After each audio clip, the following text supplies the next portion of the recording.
last week. Yeah. But we drove up to Fort Worth actually Waxahachie on Tuesday, had the adoption hearing on Wednesday. That all went well. Went out to dinner, a little party. Then Thursday we came back to Rockport. Then Friday morning we drove back to LaGrange for the weekend. We drove up to barbecue weekend at a church camp up there, fundraiser. Does Waxahachie have a restaurant? Oh yeah, yeah. Waxahachie's like any town in USA anymore. I mean, they got all the chain restaurants and the big box stores. I mean, it's rapidly becoming a suburb of Dallas. Interesting. Didn't used to have anything but a Dairy Queen when I was Really? spending a little time in Waxahachie. Yeah, they put a bypass in on It's like the cops 287. that pulled over that guy in Waxahachie, writing him a ticket, says, where are we? The guy says, Waxahachie. He says, that's the way we get to Waco. I think it's spell it.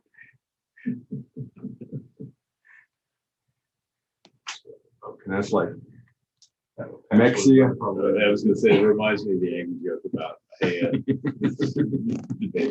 it's the name of this place, Dairy. Oh my God, it's in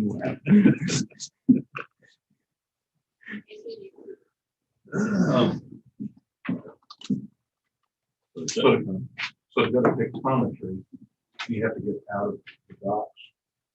Yeah, you can hit the circle in the middle. That takes you to Main Street. And hit search. And you're in.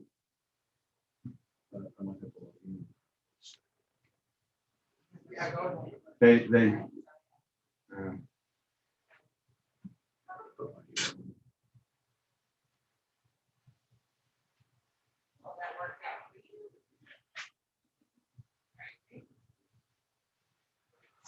okay. Yeah.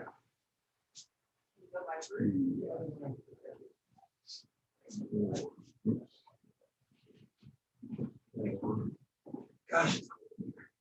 Actually, Hi, Bruce. Hey, how you doing? And then either one of those two. what?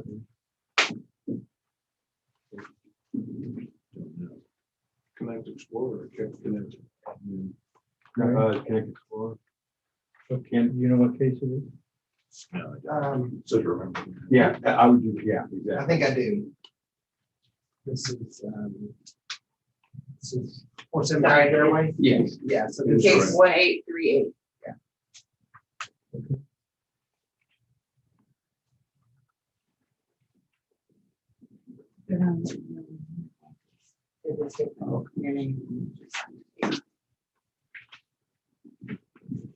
What's that?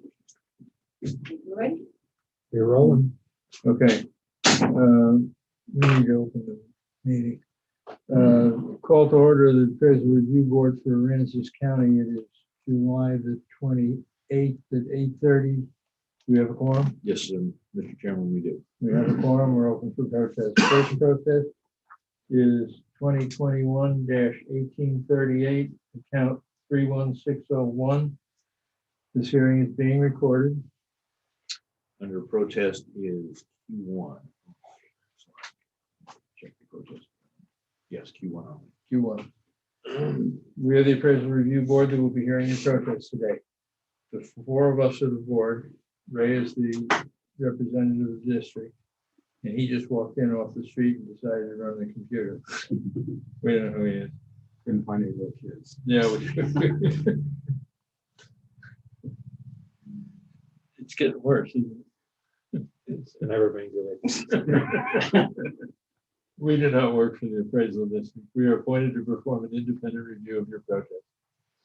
At the end of the hearing, you may complete a survey regarding your experience. The survey may be completed using the survey form and emailed to ptad.communications@cpa.texas.gov or online at surveymonkey.com/r/survey ARB. Survey is voluntary. You also have the right to appeal our decision. Appeal information will be provided to you with our determination. At the end of the hearing, a document will be created with our determination of value. It'll also have instructions and information about how you can appeal if you don't agree with us. In accordance with tax code section 4145H, all written material that has not been provided must be provided at this time. This is important. Do we have all your evidence? Yes. Okay, good. ARB members who are considering the protest have not communicated with anyone about the protest and are signing an affidavit to that effect. I, Charles Powers, do solemnly swear I have not communicated with another person in violation of tax code section 4166F. I, Robert Dayton, do solemnly swear that I have not communicated with another person in violation of tax code section 41.66. I think it's just me. I'm Bill Duck, do solemnly swear that I have not communicated with another person in violation of 4166F. I, Scott Wagner, do solemnly swear that I have not communicated with another person in violation of tax code section 41.66F. All testimony from all witnesses must be given under oath. That's your cue. I do solemnly swear and affirm that the testimony I shall present to the appraisal review board of Aransas County Appraisal District is true and correct.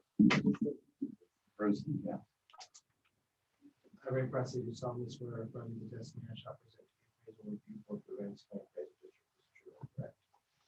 Bruce, do you have a Texas appraiser's license? No. Now, the governor made me ask that question. You have a document. Well, You have a document in class. oh, yes, oh, this, oh, okay. Yeah, that's the procedure Oh, we'll okay. use throughout the hearing. Now, the first question is, do you want to speak first or do you want the district to speak first? It doesn't matter to me. I'll just say my point. Point of the matter is I paid $344 for the property last October. And we got it on, Dog had it on here. At that point, it was like $337 between the two lots was the value of it. Now you're going up to $422,000.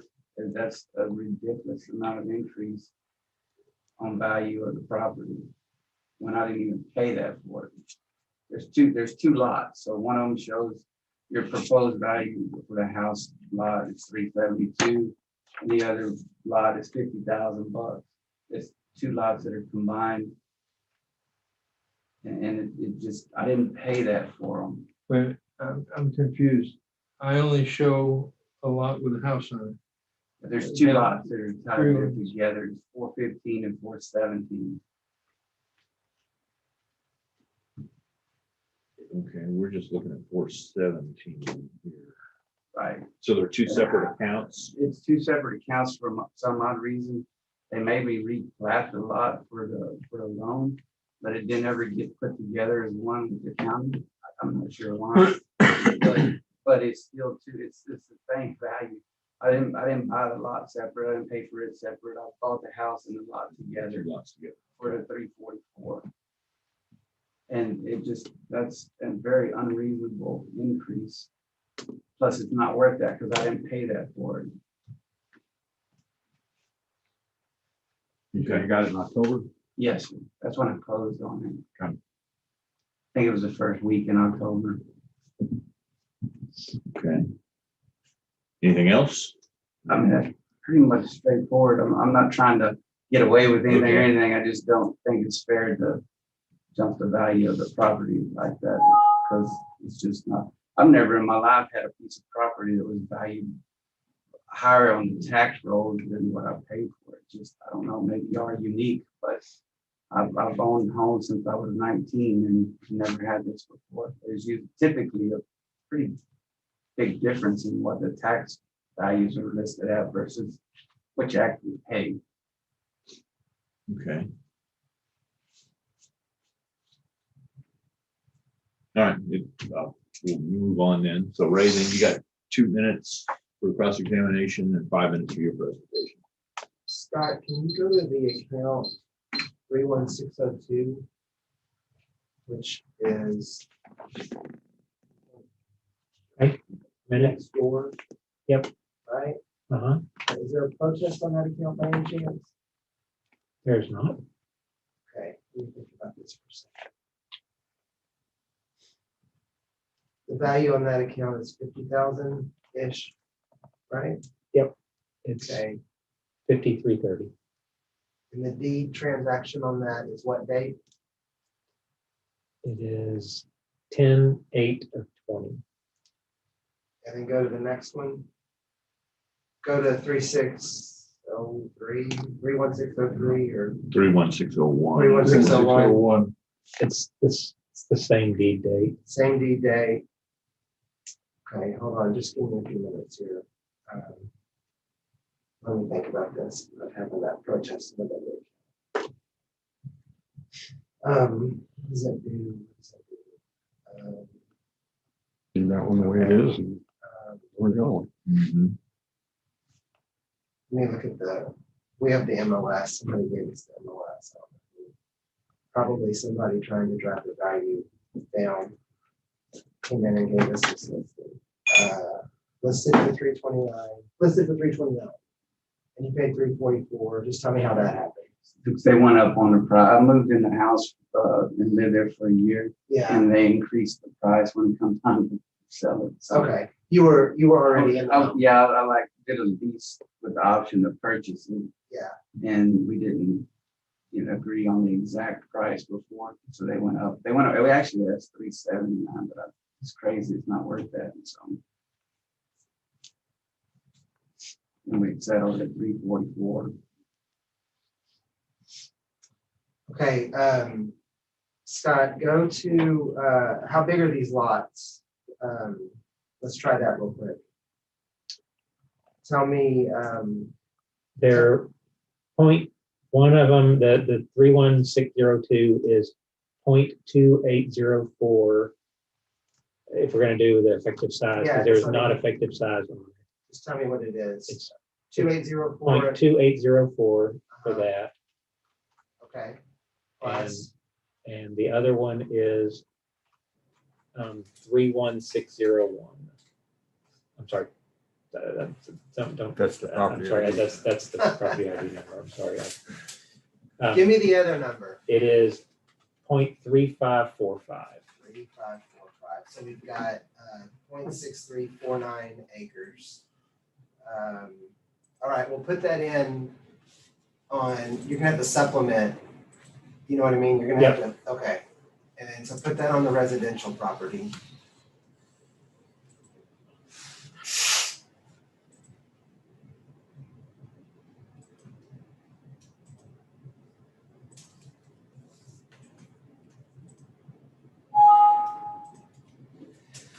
I'm almost there. It's okay. Okay. All right. So tell me my effective size. 6349. There's not a lot of breaks in the country club. Yeah, this one's already broken at 395, and let's see what this does now. And it doesn't move it. All right, so then the other avenue is, what's the notice, right? Oh, hold on, I should have to find that, I have that right here. So 372. Gosh, this is gonna be tough to do. Minus 50,000, that gets that land out of there, that's 322. So I have to remove an additional. What do we have to do? 372 minus 50,000 gets us to 322. And then we can't get above, we're not gonna get above 344. And we have to make this house what? How much money? I'm drawing a blank. Let me think. We need to make the house, Like 230. 294. You get Two- 50, because you're 50,000. You're 50,000 on your proposed value. See, you went at 3% on the lot and 23% on the house. Yeah, what we're trying to do is take the I gotta figure out if I can. property value from one and then reduce. And that's why I didn't appeal. Is the homestead in the It's account not- new? I did it this year. Yeah, it was filed before any of this. So Yeah, I'm okay with it. 294. If 294 fixes this On thing, the other one. I don't. I see what you just if did. 294 plus the 50,000 on the other lot gets him to his purchase price for the year, if that just does it, then I think that's just gonna have to be okay. I don't like it, but it's okay. It'll be okay. What's the land value on the other lot? It's 50,000. 50,000 even. Yeah. So if we do 50 and then we do 294, and that way we don't have to deal with there not being a protest on that other lot. We make it all up in one account for 1 year. It's just a 1 year thing. I'm gonna put a note in the account. We can't leave it like that. Because it's not really appraisal at this point. Right. That's not really, that's just a thing we're doing. And then, we can figure out what to do. You know, maybe we put too many years into the house or something to get the number up so high. I don't know. There's a 10% adjustment in this part of the country club right now, and that's probably new also. The country club had 120 sales. Right. Next to Key Allegro, it's the hottest thing in Rockport. So that's the increase. Now that your homestead is in place, now you have protection against the increase. Well, 10%. but it was in effect before this came out. Well, then that's a mistake. Yeah. If you had a homestead into the previous year, it can't go up more than I 10%. didn't even own the property in 2020. I couldn't have had a homestead. Then So, you know it what I mean? wasn't in the count. So for 2021, I filed my homestead exemption as Yeah. I should have. Yeah. So I can't change. I can't go back and file So, taxes on the Yeah. house that I didn't own. Yeah. That's not possible. Well, I'm not saying. Can I- it is. Yeah, it's You- just not you- I Suggest, just didn't, I forgot that you had just bought it. right. But, so you can't, there's no protection against an increase without that homestead in place. can I suggest, does this work? Leave the land the same on both accounts. We have to leave it, we can't touch the other account. Right, I understand. So that's 61 plus 50 is 111. And then take that out of 344, which means if you can set the house to 233, then Yeah, that we'll just makes set it that- all work, right? Well, we'll just set the house to 294, the whole thing, the whole enchilada That's is what he's 294. basically what you're saying. Right? Yeah, right. So 233 I plus think he's just 61. clarifying that the house Yes, itself yes. is. Okay, I'm cool. That's perfectly fine. Okay, we ready to close this out? I think so. All right. Okay, so 294 for this account. Yes. Okay. All right, so I'm gonna make a motion then on case ID 2021-1838, account number 31601. When considering Q1 incorrect appraised market value, I move that we lower the value or the appraised value of this account, which is house and one lot, from 372,060 to 294,000 even. A second. All in favor? Aye. We're Now, done? can I also ask, I mean, as a cleanup thing, do these two need to have the checkbox It done? doesn't help in the country club very much. There's very little breaks in the country club. There, I put a note already in the other account to Got it. add it to that one, Okay. Okay. because it will help it 25 cents a foot. Hey, breaks doesn't mean like give you a break. It means breaks in the land table. Okay. Like the land table. on And Central. there's, I've asked for them to combine it to one account, because so it's also a problem with my loan, which is not y'all's problem. But they had my taxes at 5,400 a year. They didn't even have the other account on there. Even the title company screwed that up. Okay, So it was, so I got an extra $1,100 tax bill that I'm fixing to have to pay right now that I didn't even know I had because it was not there. yeah, we can merge those. You Yeah, don't have and to that's re- what they're, Okay, she's did something last time to do that. It's We'll get supposed to be that put done. together. Because it's ridiculous to have two tax accounts. yeah, just for accounting purposes, Yeah. it's just, It's yeah, just not another good. thing you have to Yeah, deal with. because I have all my stuff escrowed. It's So another envelope to open and figure out. exactly. And if you know it they gets have, lost- the title company has people that work for them that are Is it? assigned to, how can we make this complicated? Yeah, exactly. Yeah, and then my loan company made me resurvey it, and I was told it was gonna be replatted into one lot. And that never happened for whatever reasons, so. Well, it may have been that way, but because from the word go, from Yeah. God knows how long, it's been two things in the Right. appraisal district, so, Yeah. yeah, okay. Anyway.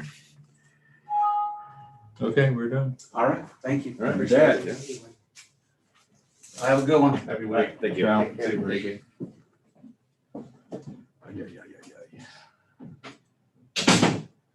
Always like that house. Yeah, that's great, great curb appeal. I would like to start with an 8:30 in the morning, right? Math, Yeah, right, can't get the motor running. math. Yeah, no, for sure. I was. But what do we do? All right, I'll math to 1:30. All right.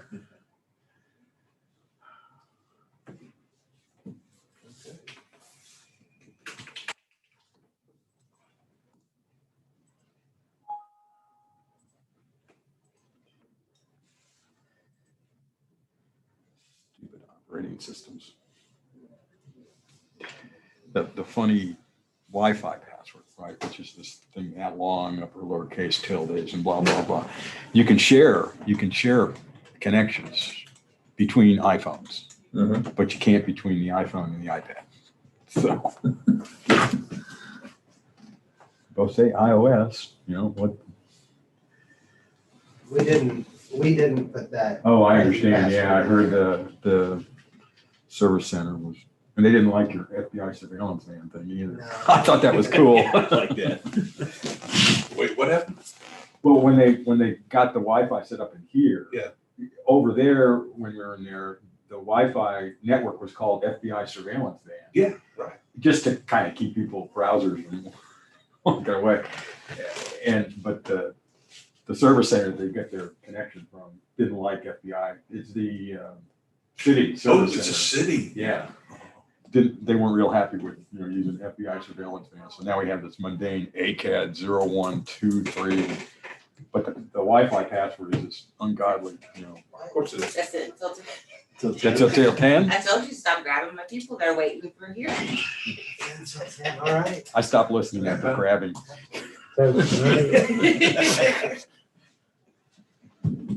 There's any affidavits or anything? I have. Beth, can you go write a letter? Oh, nice.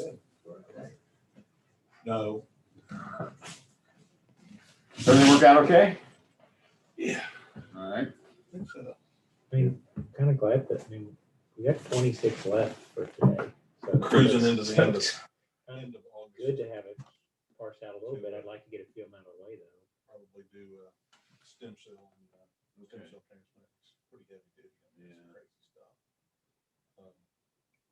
First part of September. Okay, So we need to get this thing rolling and over with. okay. Hurry up and wait. Yeah, it's really weird the way they do that. I don't know how much you know about that, or if you even want to know anything about that, but they first they go in and take your own stem cells from you, which have Okay. these myeloma cells that are abnormal, Okay. stem cells mixed in with your white blood cells in your bone marrow. Yeah. Charlie. I Then have they- one that was supposed to be a phone-in Give you that already turned in their affidavit. If y'all want to go ahead and chemotherapy that's do that one. almost like, Phone in for when? when the This is for crop 8:30. duster flies over 8:30? and Yeah. We can do and that. puts defoliant It's gonna be around all the cotton, 1539. and everything just goes, Yeah. well, they give me this chemo. It just Wipes out your- just wipes out everything. They Last take name you Hunt. nearly dead.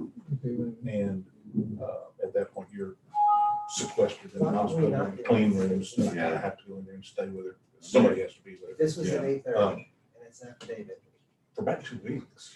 And spending every day, they just put more of that crap. You're in. me off. And then, once they get it down to where there's absolutely nothing living in her bone. Right.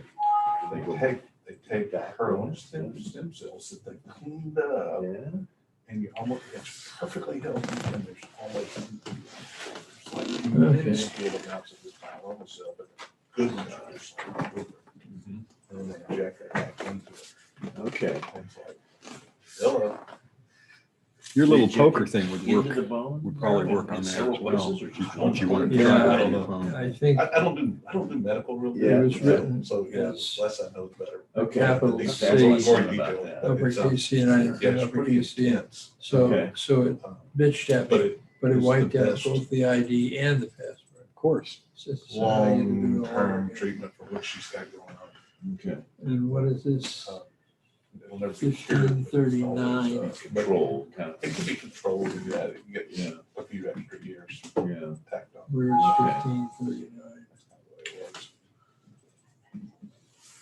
But yeah, it's, yeah. It's case 1539, I haven't found it yet.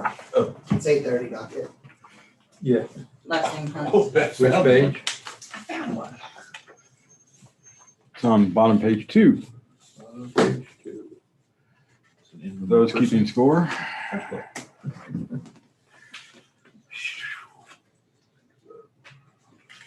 Okay.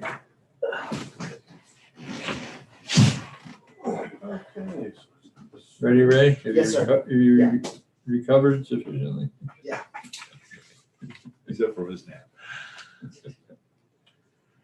Okay, we're opening a hearing on case number 2021-1539, account 31693. This hearing is being recorded. It's an affidavit only hearing. Under protest is Q1 and Q2. We are the appraisal review board that will be hearing the protest today. We do not work for the appraisal district. We are appointed to perform an independent review of the protest. Protester has the right to appeal our decision. Appeal information will be provided to the protester with our determination. In accordance with Tax Code Section 4145H, all written material is assumed to have been provided with the affidavit. The ARB members who are considering the protest have not communicated with anyone about the protest and are signing an affidavit to that effect. I, Charles Powers, do solemnly swear that I have not communicated with another person in violation of Tax Code Section 4166F. I, Robert Dayton, do solemnly swear that I have not communicated with another person in violation of Tax Code Section 41.66F. I, Bill Duck, do solemnly swear that I have not communicated with another person in violation of Tax Code 4166F. I, Scott Wagger, do solemnly swear that I have not communicated with another person in violation of Tax Code Section 41.66F. I, Rick Russ, do solemnly swear from the testimony I shall present to the appraisal review board for the Aransas County Appraisal District. to bear with that. District representative will now read the affidavit into the record. Okay, property owner's affidavit of evidence. Section 1 is the name, Philip and Stephanie Hunt. Section 2 is the property description, says same as mailing, so we're dealing with 526 St. Andrew Street, Rockport, Texas. And section 3, incorrect appraised market value is checked and value is unequal compared with other properties is checked. Section 4 says that there are 4 pages of evidence. Section 5, purchase home with a sale price of $200,000 on 6/12 of 2020. The loan amount was $204,600. Section 6. I intend to appear by telephone conference call for the hearing. This affidavit and the evidence submitted with it may be used for the hearing if I do not appear in person at the hearing. Section 7, State of Texas, the county has Aransas, Philip signed it, and the notary is Sharon Banger. That was on July 22nd. The next thing down here is a closing disclosure. If you look at it, right above where it says loan terms, there's a sale price, $200,000 for 126 St. Andrews, 6/12/2020.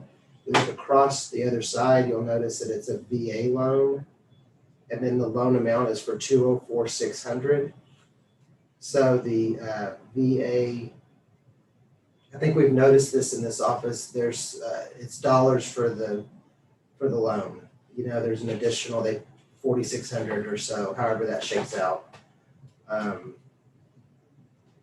then I noticed in here they put some additional stuff from USAA, and I think I'm going to choose to not read some of this into the record. I don't think it's really anybody's business. It's a certificate of release or discharge from active duty.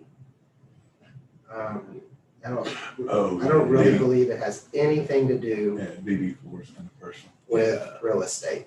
So let's just stop right there on this. I think, so purchased, the highlight is purchased in June of 2020 for 200,000. Let me go to my evidence and just take a look, what I have here. Probably what I'm gonna say, June of 2020 or? yeah. Okay. But I am not gonna really defend because my sales grid,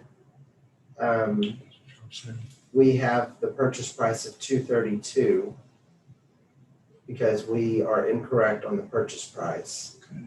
So instead of doing all that, I think the appraisal district will turn it over to you guys and let y'all make a decision. 200,000? 204,600. The loan amount or the sales price? Sales price was 200,000. The loan amount was 204. Yeah, that was That's the closing including, cost. including the VA fee. 200. 200, okay.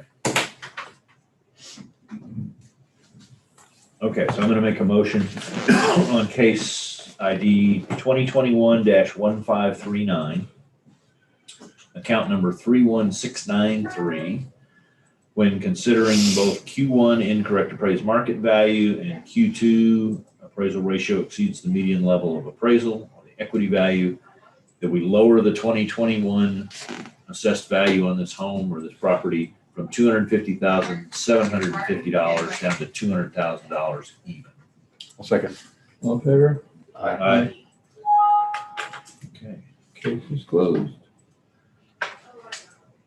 You made a deal on your house. It's good. Yeah.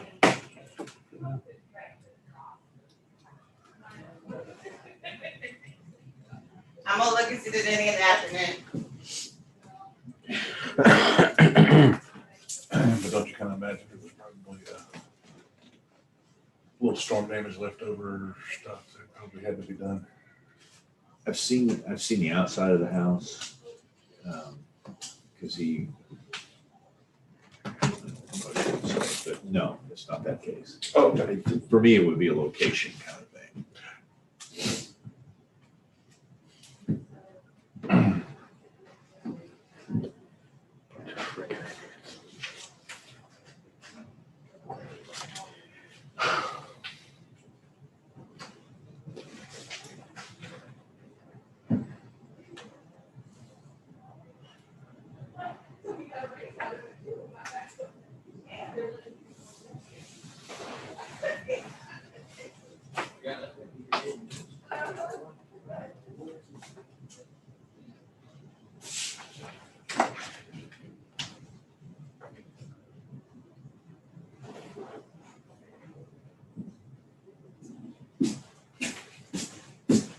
I have one for the 130 docket that's an affidavit only, if y'all wanna go ahead and do that one, Charlie.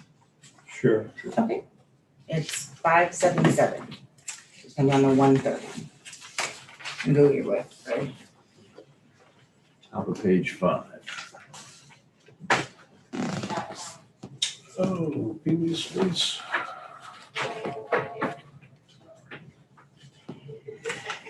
I'm not messing with you, Ray, I promise.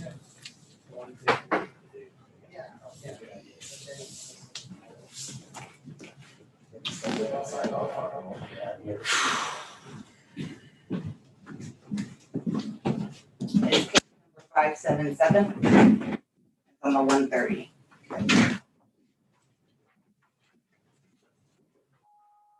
Hey, go see if you're gonna find something right now. If there's I'm something- gonna wait until you keep going to your office. Did you say 130? Yeah, All right. 577. Anybody find it yet? Top of page 5. it's payback for stealing my people in the lobby. Was that? You mean handling, you mean pre-handling your job? Yeah. That sounds great. If you can like see some more people in the lobby, we all appreciate it. Scott, I want you to see them before they get here. I don't have to schedule. So you want them to go to the parking lot? Yes, go wait in the parking lot or. Okay, children, we're about to start a hearing. Opening a hearing on case number 2021-577, account 33011. This hearing is being recorded. Under protest is both Q1 and Q2. We are the appraisal review board that will be hearing the protest today. We do not work for the appraisal district. We are appointed to perform an independent review of the protest. Protester has the right to appeal our decision. Appeal information will be provided to the protester with our determination. In accordance with tax code section 4145H, all written material is assumed to have been provided with the affidavit. ARB members who are considering the protest have not communicated with anybody about the protest and are signing affidavits to that effect. I, Charles Powers, do solemnly swear that I have not communicated with another person in violation of tax code section 4166F. I, Robert Dayton, do solemnly swear that I have not communicated with another person in violation of tax code section 41.66F. I, Bill Duck, do solemnly swear that I have not communicated with another person in violation of tax code 4166. I, Scott Wagner, do solemnly swear that I have not communicated with another person in violation of tax code section 41.66F. I requested to solemnly swear or affirm that the swear County Appraisal District is true and correct. District representative will now read the affidavit into the record. Section 1 is the owner's name. Abelardo, Abelardo Solis Jr. Pee-wee, yes, known as Pee-wee. Section 2 is the property description, property under protest, 705 North Cassuth. Section 3, boxes checked, incorrect appraised market value. Value is unequal compared with other properties, sometimes known as Q1 and Q2. Section 4, pages of evidence, says 1. Section 5, statement of facts or argument. Number 1, property on North Cassuth 618 has trash and junk all over the yard, front and back. Number 2, property on North Dowdy 710, right beside me is a junk trailer that's falling apart. Section number 3, property on North Cassuth 610 has trash and junk all over the yard. This is what I see every day, so that's why I am protesting the new taxes. Also, my house is still damaged from Harvey. Thanks. And then the signature. Section 6, I do not intend to appear at the hearing, either in person or by telephone conference call. This affidavit and the evidence and or argument submitted with it may be used for the hearing if I do not appear in person at the hearing. Section 7, signed in Aransas, and the notary is Elizabeth Picarazzi. And that is the end of the evidence. All right, so Q1, Q2, if you go to ACAD evidence, this property is between Market Street and Corpus Christi Street. It's the road, these roads run, this is the, no, this is on the north side, huh? So this is right back here, behind Gordo's tire, about 7 or 8 blocks back. We have a 3SS with a bill date and effective year being the same. It's a homesteaded property. There's a homestead cap loss. So right now we have an assessed value of $77,000, an appraised value of $90,000, $13,000 in cap loss. And let's look at the sales grid. Sell on Orleans in May of 2020 for $191. It's a 3SS, 1,500 square feet. It's a little bit larger and newer. Comps out to $126. Comp number 2 is on Dowdy, sold in July of 2020 for 83.6. It's a 3SS and about 400 square feet smaller. Comps out to 99. And the last sale is a land sale. We raised the land in this area, so we're just showing that a purchase was made for 4,000 square feet of land for 44,000. And that is on Cassuth 700 blocks. So that is opposite side of the street, catty corner to the subject property. He's at 705, sells at 712. Equity Grid has 3 SSs. Oh, it has a mobile home in it too. That's kind of weird, but it has a 3SS. The first comp is a 3SS. It's 1,200 square feet. Comps out to 99,000. We have 90. Comp number 2, I'm going to skip. Comp number 3 is also a 3SS. It's 1,200 square feet. Comps out to 89. We have 90. And comp number 4 is a 3SS. It's 1,000 square feet. Comes out to 88. All that being said, I think if you were to disregard the mobile home, then the median value would be 89,391, which actually is below 90,580. There was 4 comps, so we can kick one out and just look at the 3 SSs. There's no reason to have the mobile home in there. And only other thing I would add is all of these purchases that happened, North Dowdy, North Cassuth, and Orleans, they all happened in the same environment that the subject owner lives in. I would also add that he said that his house is still damaged from Hurricane Harvey. I don't know. I don't know anything about it. We haven't added any effective years, like for a new roof or new window. We haven't done anything. But at the same time, we don't have any kind of adjustment for damage. And I wouldn't add an adjustment for damage without photos. I just don't know what the problem is. It could be significant for all I know. That's it.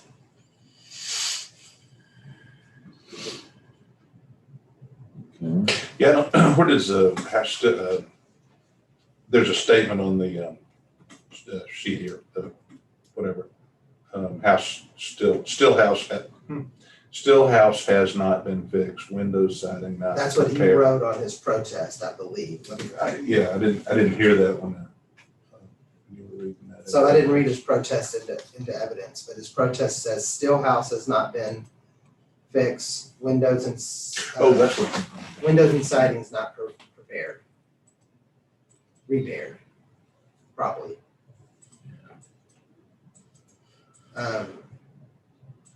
I have no knowledge one way or the other. It's really just kind of hand this over to you guys. We couldn't make a decision. You guys can't get to. And he says his property value is 89,390. Let's look at 33012, right next door. That wasn't in your grid, right? Pictometry from the. That wasn't in your grid, 33012? On the equity, Charlie? Yeah. I don't know. I'll look and see. Let me double check because I didn't. I think so. 712 Cassuth. No, it is not, Charlie. 33012 is not in the equity grid.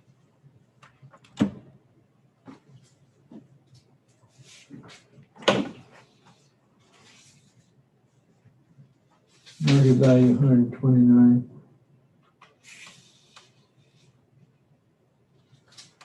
This is probably being held down because it's, 71 was the bill date and 71 the effective. It's deep in the depreciation curve. Is it on the same land table?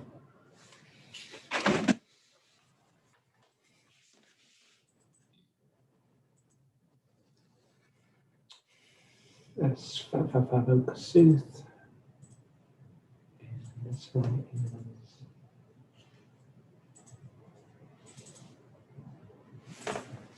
That's Same table. Same table.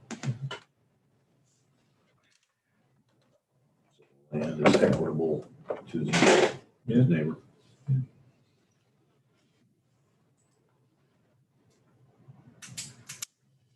I'm gonna suggest 89,390. It's not much of a decrease, but Yeah, I mean, I don't think that there's any reason for the mobile home value ended up comping out higher than the other ones, so there was no reason for that data to even be in that grid. Looking at the pictometry, there's a structure to the right. it's like a carport that's damaged. Yeah. How does that look on the card?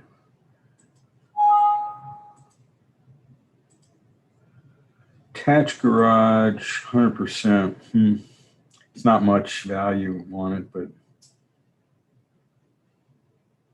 Well, I don't know in that pictometry, that the attached garage is on the left side of the house. That thing on the right, we don't even have. okay. Yeah. It's possible, it's hard to tell in this photo, but it's possible that that's under construction. Yeah, yeah, That okay. they're doing something there, building a porch or. Slide it over. Oh, no, no. I mean, yeah.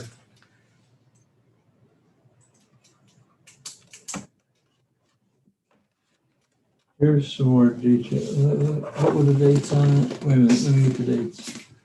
The left one is 2021, the right one is 2017.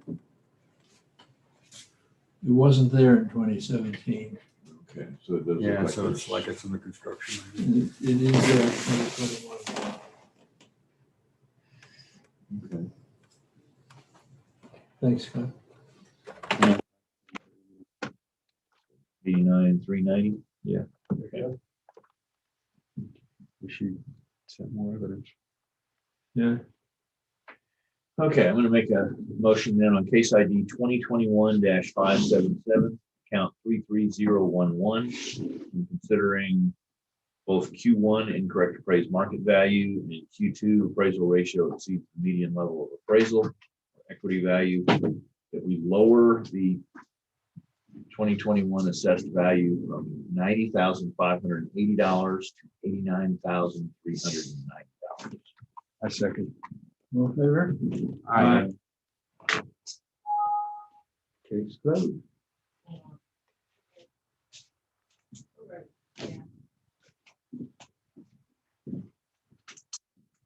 Yeah, that's Mike to get his haircut.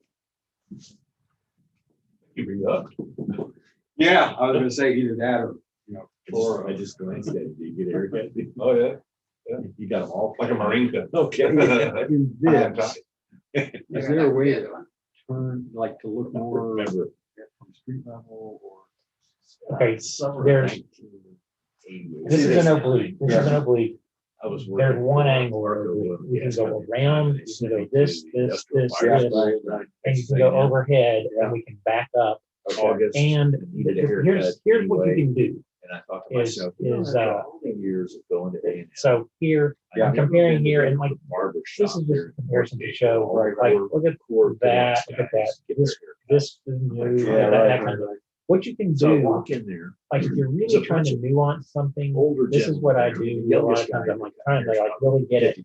Like, there's something I'm trying to see around. Is I look at the different dates, it's like, Well, this is being hidden by that. Like, oh, what's this? thing And I I'm sit trying to look sit at? down in the chair, and the I guy can see it. says The other something thing about, is would you like you white can do firewall? dates, Kind of thing, you know. You it's can like, do huh? images, and they Sure. sometimes are at a slightly different angle. And I was like, whoa.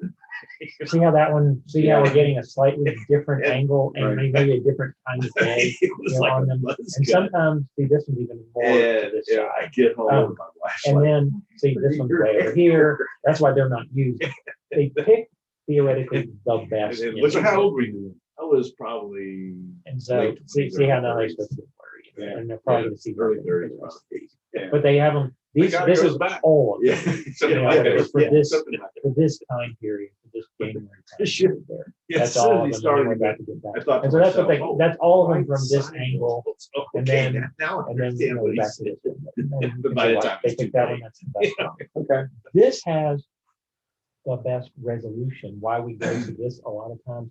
Of This course, I had one has long hair. one- Kid. And one, then by the time it just started.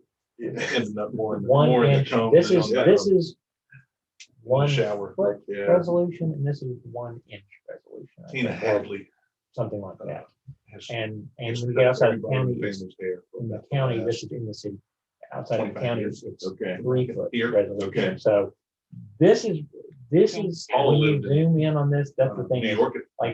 that's really good. I early mean, on like, in look at the the- Yeah, differences. right. This is the one, but this is the one that, see, that's as deep as we can get, but I mean, look at that line in there, you can see the missing Really? angle, you know, kind Get of a thing. haircut. You know, you can see, Cheaper. and like there's a top missing in a garage, and I could like tell than to what make frame one the anywhere kayak in someone the had in there, you know, kind of thing. I mean, it's like, it's that good on this.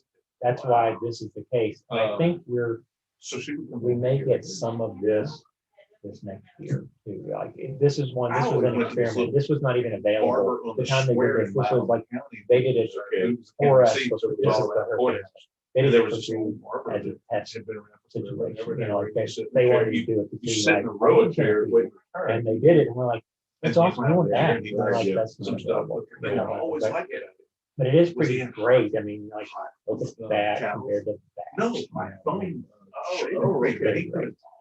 Yeah. So, So good. Yeah. It's amazing what they can do twiddling bits.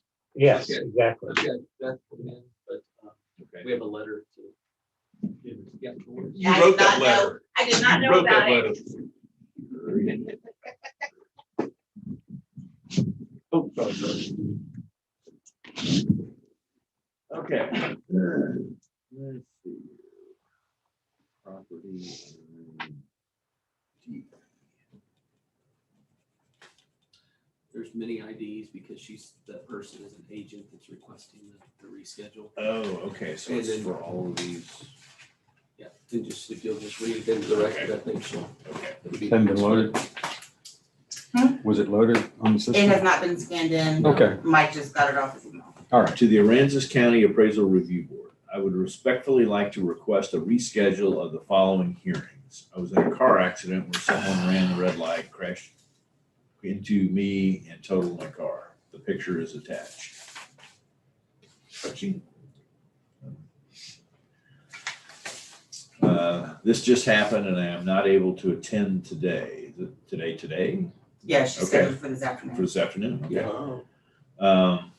Physically or mentally, as I am still in shock and not focusing even in writing this email. I apologize for the inconvenience, but I was not aware that I had to notify you the day before the hearing, or I would have called yesterday. Although I spent yesterday dealing with this, plus trying to get a rental car when there is a shortage, and it was after 6 p.m. when I got home, so it must have happened yesterday. Attached is my docket of hearings. I'm not an agent. The parties who I am protesting for are my friends, the Mills family, who used to live next door to me in Houston, and the Cabanis family, John Cabanis and his sister Frances Ramsey. Thank you, Theron Simpson. So there's 1, 2, 3, 4, 5, 6, 7 cases. Do you have assignment letters on She should be an agent. I mean, she's saying that she's not an agent. It's in here. I mean, she's She's the the agent agent. of She's the agent she's of got record it. on this Yeah, house. Yeah. Even though she indicated she's not an agent, she's got an appointment of agent on record. Okay. She's the agent on all She was the that. one listed to show up, so. Okay. Guess Yeah. so. Yeah. Okay. Sure. Yes. So I'm gonna make a motion then for case IDs. You want case IDs or you want account numbers? Yes, I did. One. Case numbers, okay.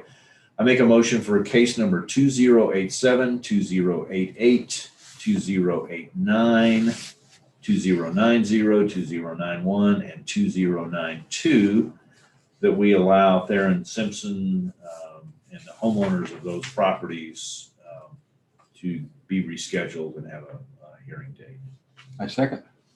All in favor? Aye. Thank you. You make a reschedule or email? Yep. Okay. That'd be good. Who did your haircut? Oh, just great clips. Just got it all buzzed off. Summertime, man. It is. Yeah. And then I went home and did my beard. Okay. New man. I know. Looking sharp. Hoorah. Hoorah. It's a friend of mine used to say, "Did you get a haircut?" He goes, "I got them all cut." He goes, "It didn't cost me any extra either." Jeez. So the point of telling that Tina Hadley story is, moved down here, went in to get a haircut. She's standing behind me, clipping on my hair.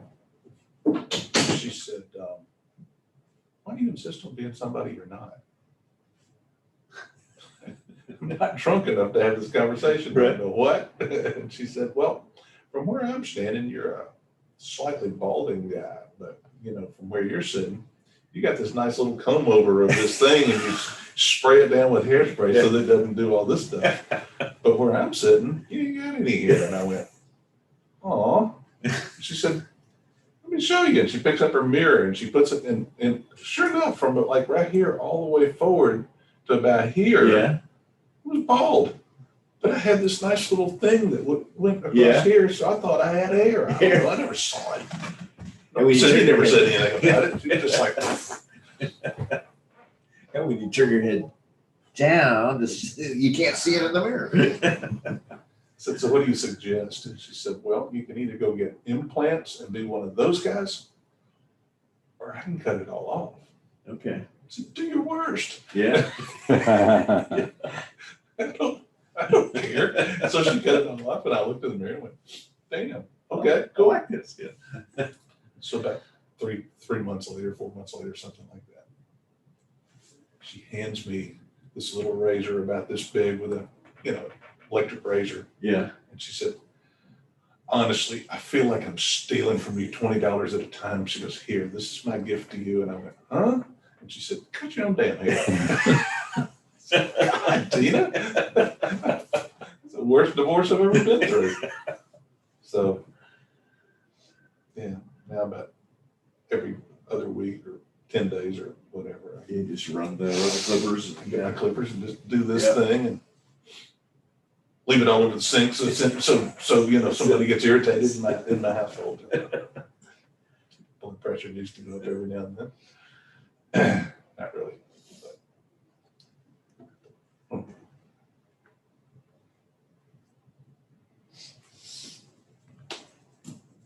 It's like my beard. The only time I ever get my beard trimmed is when I get my hair cut. And I don't fuss with it between times. My beard looked like that back in the wintertime.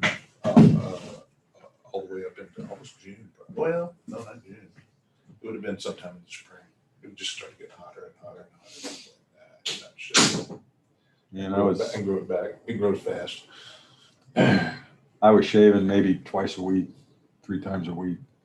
I said, this is nuts. I'm not going to do that. You couldn't have a beard when you worked for IBM, could you? Oh, yeah. Oh, could you? Yeah. Oh, because I worked, well, you know what I did for a living, but in our. Now, we were, in all fairness, we weren't in sales. I was in the development lab where they were probably a little looser. Yeah. My biggest problem with dress code was my wife. I mean, when they went to where, first they started with, dress down Friday kind of thing. And she just, she couldn't deal with the fact I was going to work without wearing a tie. Really? Oh yeah. And then when they just got rid of the dress code altogether, at least in the lab, they took her a while to get used to that. Yeah, but if you were in service or sales, they were pretty strict about what you wore. Well, if you go back in time, when TJ was in charge, if an employee cashed their check in a bar, they were fired. Yeah, right. Whoa. I can see that. I can see that they don't want those checks from IBM floating through. He was a real teetotaler. Oh, is that right? Yeah. And I guess a couple of his immediate relatives, sons or brothers and sisters and stuff like that I had real I just had, drinking problems. I just had a boss that he had a plaque on his wall in his office that said, "Selling is like shaving. Do it every day or you look like a bum." And there was, if you were in management or working towards management, you didn't grow any facial hair whatsoever, and you got a haircut periodically. You didn't have to be short. Yeah. By then it was the mid to late '80s, and everybody was dressing a little nicer and looking a little nicer. Till I moved to Rockport, I could never have facial hair. Hmm.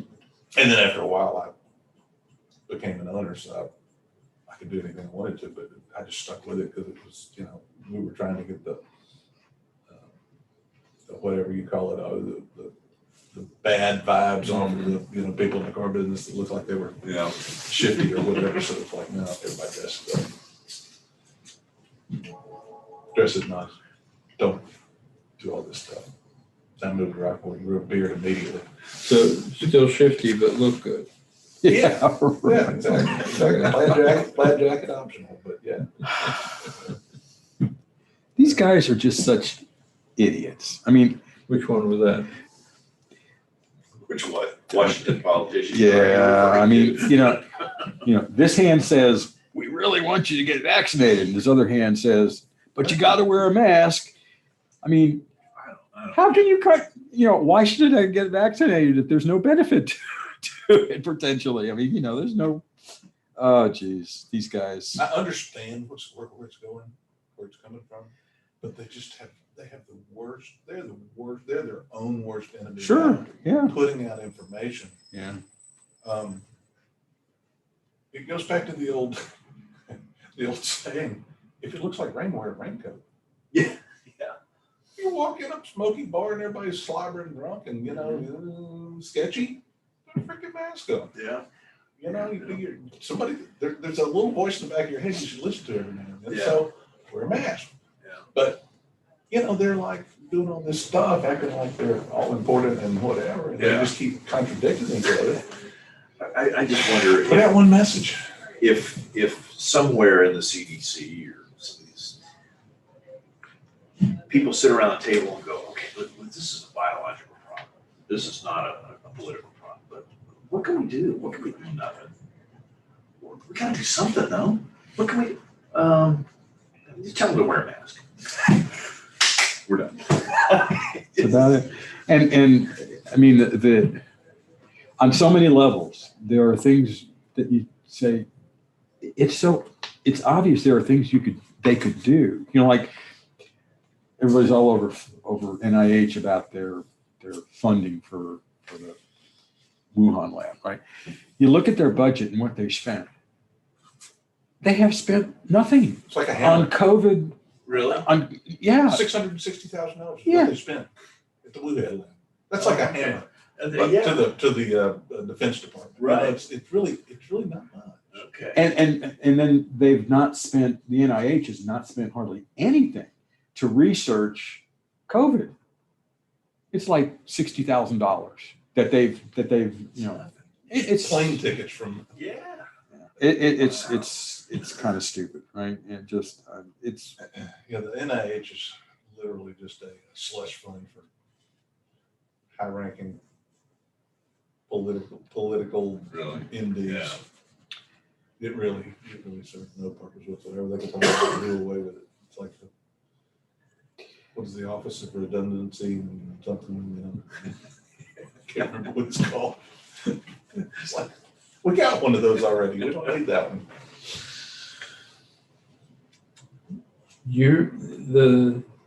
The guy we just wrote that letter to, you remember the case numbers?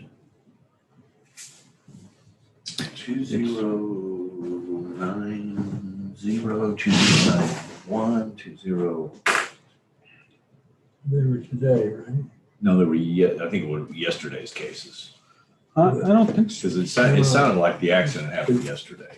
Yeah, the accident. The but accident happened yesterday, but he was writing the letter. yeah, you're right. Oh, okay. For He was cases today. Scheduled today. It was a- It was It was like a guy or a lady? the lady. The lady, but And it was bet she doesn't show up on Here here. we go. I bet it's these 2087, 2088. Yes, because there were two. I remember there were two 2088s. Yeah, there's a whole slew at 3 50%. o'clock.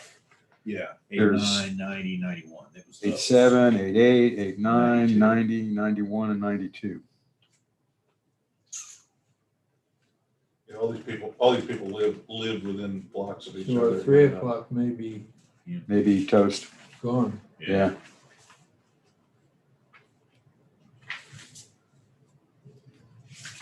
Big Albert Mills owned Poor Man's Country Club in Houston, at Rice University, for years and years and years and years. And he was also an auctioneer that did car auctions. Okay. Interesting Yeah. character. Yeah, he's an interesting character. And then his son. Remember the name? No, Simpson? her name? No, I don't know. I'm sorry, I was interrupting you. Teresa. Yeah, Aaron Simpson. Oh, Yeah, it could have been Simpson. Yeah, because I see there's a letter of authorization for the person. I'm sorry to interrupt you. no, you didn't. You didn't.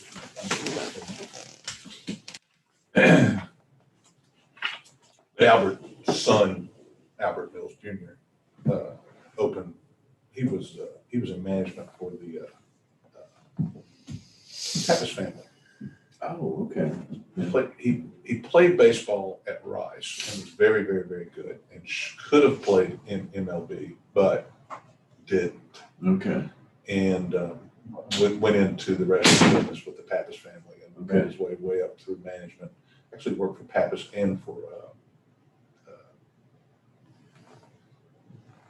the Landry's. I can't remember his name. For Tito? Tito. For Tito. For Tito. Tillman. Yeah. So he decided life was too short at some point. He came down.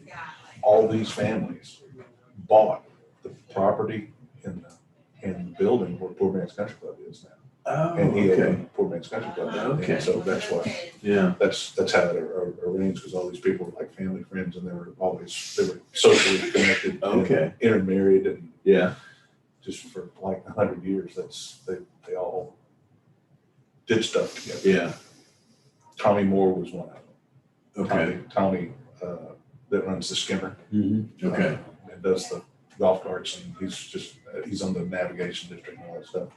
His mother and father, or stepmother and father, ran around with all these people together. Okay. All grew up together. Yeah. From childhood, and now Big Albert, gosh, he's close to 80 probably. I guess, Okay. maybe. So yeah, that's backstory on these people.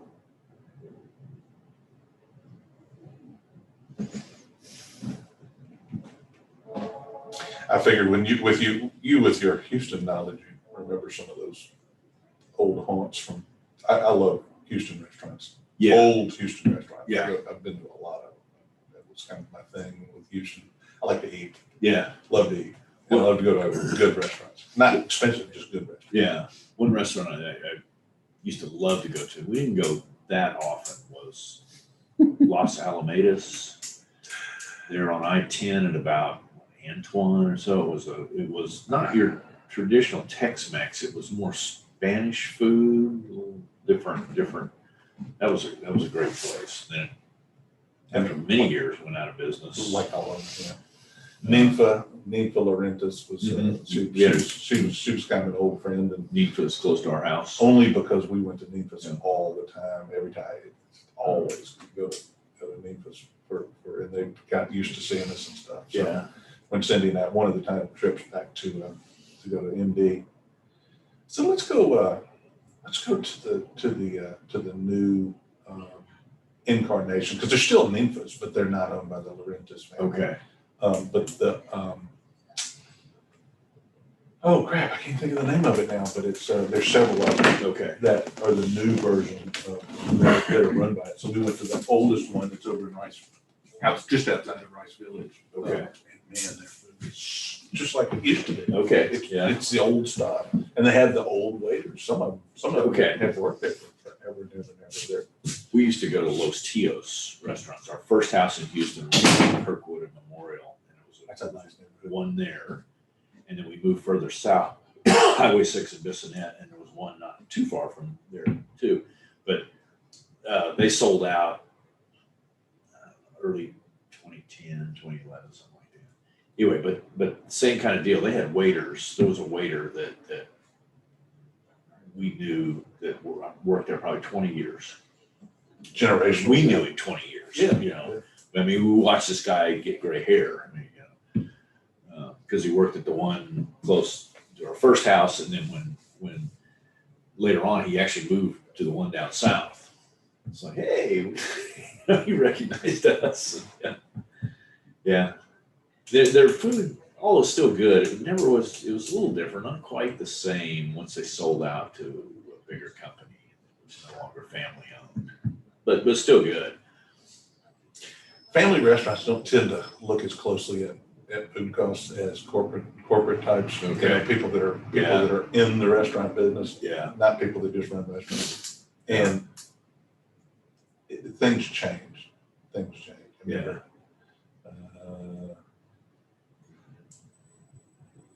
Like poor man's country club. When Albert first got started, he worked in the kitchen. Okay. Albert Jr., who's 50 years old, but he worked in the kitchen. He cooked everything ran through, and he ran the kitchen. So Okay. he'd hire cooks, but Yeah. he couldn't always depend on them. So he pretty much he could cook. He'd stay in there and he'd sweat all day long, do his thing. But I remember when he, the first years of it, he'd buy hamburger meat. Yeah. They were so good. Yeah. And then one day I run into Albert and he's like, "Yeah, I just found a company that will make my hamburger patties for me, and they're exactly uniform and they're blah, Right. blah, blah, blah." Come in frozen. Albert, damn, did you really? I'm not gonna have to find a new hamburger because your hamburgers are really good. And damn it. I hate those. Might as well be a Whataburger. After the adoption hearing last week, we went to Joe T. Garcia's there in Fort Worth. Oh man, I got a long history with Joe T's too. I was trying to remember, when was the last time I was here? It had to have been at least 30 years. I remember when the wall was like, you go through the bar and the wall on the outside wall was like leaning. It was just a shack. So we walk up to the place, and it's like I look at the house, and you kind of go, "Yeah, that's kind of remember what I looked at." And then we walk to the right. I don't know how long There's a it's swimming been pool there, and there's this huge outdoor area, and it's like I don't remember all this.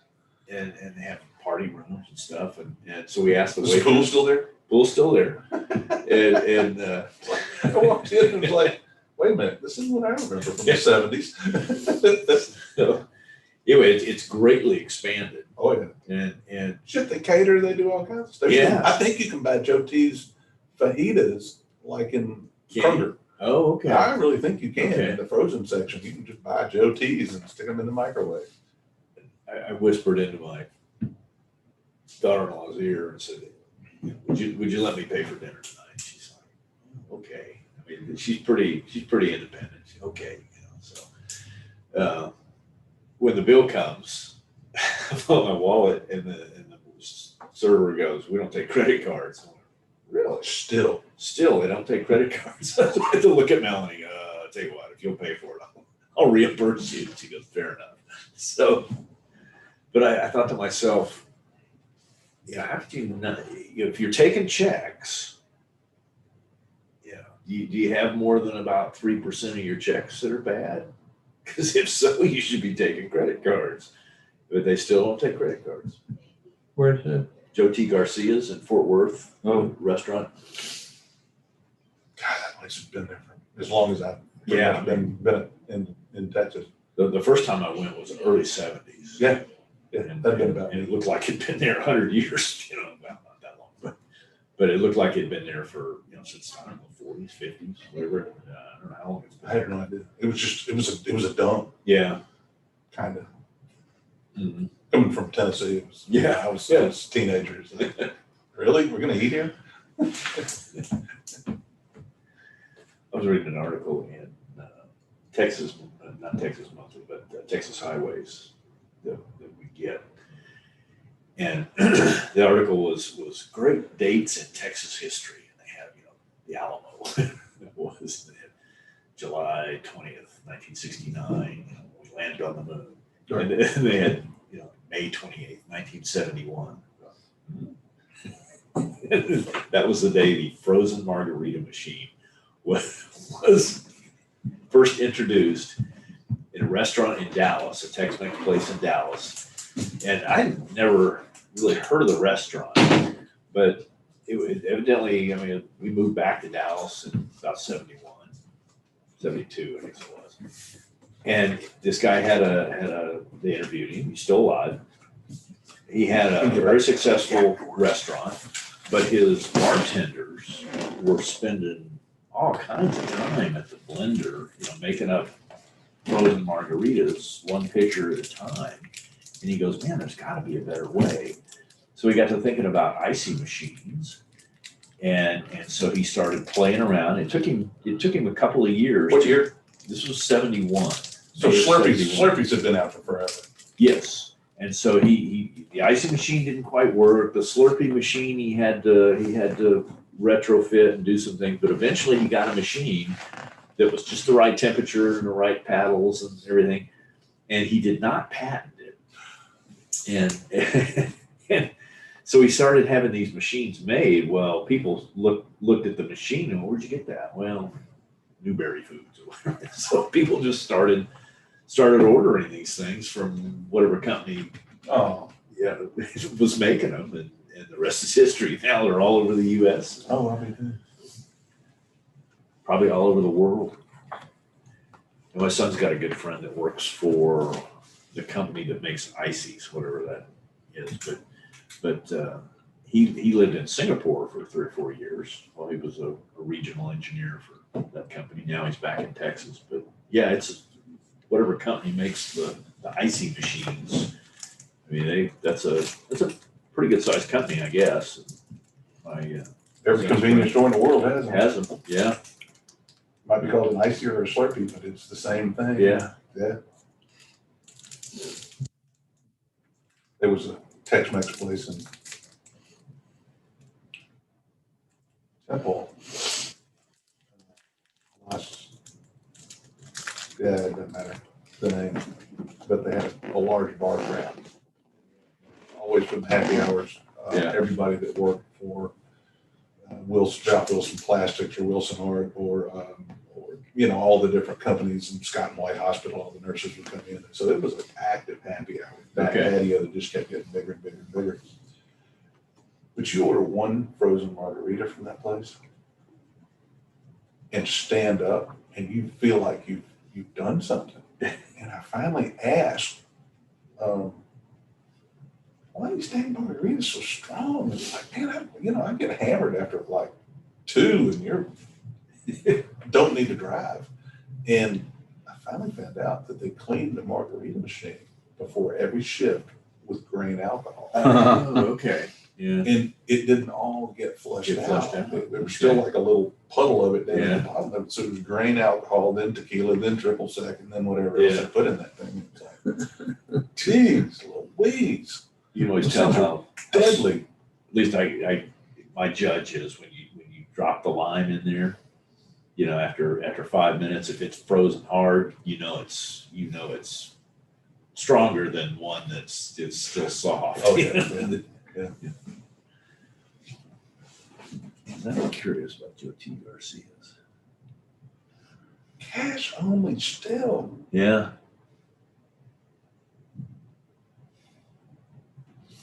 We've been driving by. I haven't been yet since they opened, but we drive by Pier 77 every now and then. That place is packed all afternoon long. And they're cash only. But they have an ATM in the lobby. Oh, okay. Yeah, I didn't think about it. Yeah, the server didn't say that they had an ATM. Yeah, they have an ATM. When you first walk in, there's an Okay. ATM somewhere around the front door. And if you didn't bring something to drink, there's a liquor store next door. It's like, We went to that Irish pub place in Fulton. never been. Well, I've only been twice, and We First- lunch that one day, didn't we? Robin? The Irish Did we pub. go to the Irish pub? Yes, a Yeah. couple times. Yeah. Yeah, well, it was pretty good. Meatloaf. We had meatloaf this last time we went, and it was really good. I've heard people say meatloaf's good. They have it all the time now. The other time I went there, I just blundered into their special of the day was like some beef stew, blah blah thing, which I ordered and was really good too. So, and it wasn't crowded when we went, which was kind of nice. All the other places were packed. That's interesting. Yeah. Not that everybody, I mean, this town in the summertime is just nuts. It's hard to find a place to go out to dinner. July 4th, 1935. Okay. That's when Joe T. Garcia's opened. 35? 35. Oh Yeah. my stars. I knew that building was old. Yeah, it looks, I mean, it's not, the last time I was there, God, that was about 10 years ago. Says the seating capacity grew from the original 16 to well over 1,000 today. 1,000. 1,000. It's a big place. They have a huge outdoor eating area now that has like party rooms off to the side and stuff. Yeah, they must have purchased along the way. They must have purchased land. Yeah, one of the last It's a big times I went place there, I now. couldn't say it was the last time, but one of the last times I went there, the parking lot was on the back side, and as you came in through the pool area from the parking lot, and you go in through the pool area. It's like, where'd this come from? I Yeah. don't even remember it having a pool back when I used to spend a lot of time in Dallas, Fort Worth. But you walk through there, and there were tables set up all around the pool. It looked like somebody's backyard. It was nice and expensive for fajitas. Yeah. It was like, this isn't Joe T's. Joe T's was cheap. I'm trying to remember the barbecue place we used to go to at lunch a lot, and it was it's basically a shack, and it's like downtown ish. Okay. It was like basically a shack, and there was always a line going out the door for this barbecue, but you went in unair conditioned, and you sat along they were cooking and preparing on one side of this wall, on one side of this counter, Okay. and then along the wall was like a shelf, and they had bar stools, and you're just shoulder to shoulder with all these people that were sitting in there and they would eat. Is that the place that was close to Love Field? Yeah, kind of Yeah. right in there, and I can't even remember. I know where you're talking about. It's like famous for Yeah. pork, I think, Mhm. if I remember right. Yep. And beans. I think the beans were like super famous and stuff. But this was it was only a single location Yeah. for years and years and years. I think they put a couple more out now because they couldn't accommodate what they were doing because it hadn't changed. Yeah. Unair conditioned, hot, Yeah. sitting there and eat and sweat. Wasn't the pig stand, was it? No, somebody's name, I think I know what you're talking about. like Dickie B's or something like that. But Oh, that's- wasn't Dickie's barbecue, was it? Yeah. You know, that might be the original Dickie's down there. Yeah. If you Google Dallas barbecue, it'd be like way too much. There was another place in downtown Dallas that was off, kind of at the edge of downtown, and it was in a standalone building, and used to eat on little school desks. You know, if you wanted to sit down, they had little school desks spread out in the dining room. But you went through the line, and they had this. At least when I was going there in the late Wait, what was 80s. this? Where was this? Dallas, downtown Dallas. And it was called what now? I don't remember the name of it, but I remember that there was a tempo and a vibe to this place because it was small, and so you're kind of encouraged to eat and go. And there was a gentleman that cut the meat, I think this is the place I'm Okay. talking about. and he was always commenting on what are you gonna have, young lady? Let me have 2 ribs and quarter pound of brisket. Spend that money. He's always just making comments like that. But it kind of gave a like I say, a vibe to the place of get in, eat, get out. Just because this guy was always Oh, he's talking.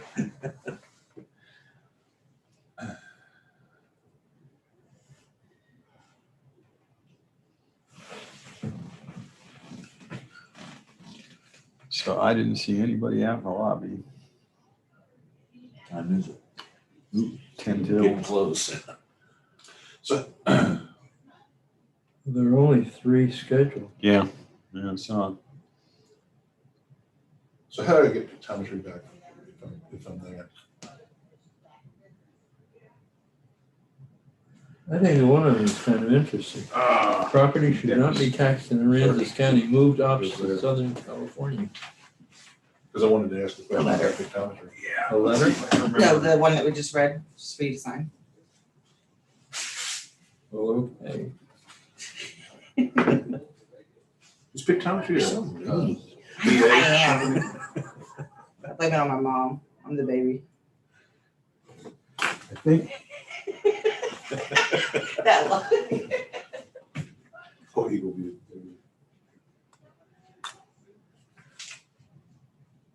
yeah.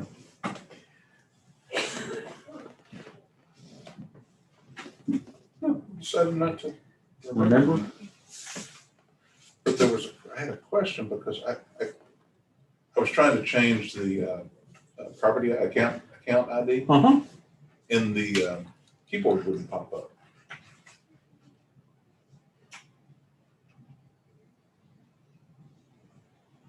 And I tried and I tried and I tried. Unfortunately, I didn't need it for one of the, I guess it was the last.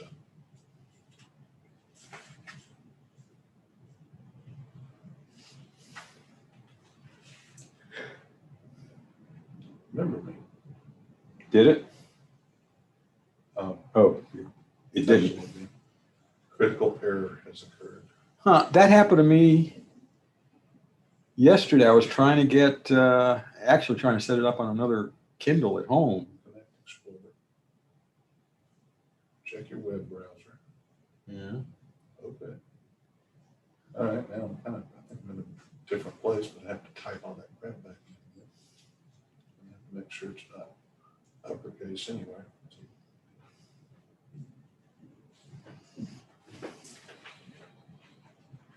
Okay. Looks like I'm not going to really be looking at pictometry very much.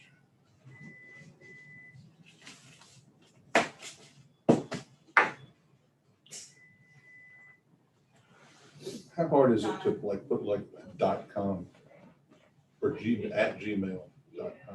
On the Android devices, it's not, they don't have those default keys generally set up They on. generally don't have them on anything. Well, Apple devices, I've seen them with the .com key you can hit on their keyboard on certain things where it knows it's But like supposedly. on Netflix or Oh, yeah. or any of those streaming services, they don't have the .com key or they don't have the Oh, at right, Gmail right. or at Yahoo or whatever it is that you have. So, why do I have to keep typing this in, especially when you're using the television remote? Why do I have to do this? Okay. Please check your browser. Okay. Already logged in. Yeah. User is logged in elsewhere. Yeah, it still thinks you're logged in from that device, but that's okay. Just say. No. Can, Yes or no? Yeah, terminate session, so. Yeah, when it said terminate session, it's terminate the other session, Yeah. which is really obvious from their wording. Okay, so enter property ID. There. Yeah, maybe you have to tap on the search entry or something. Stupid.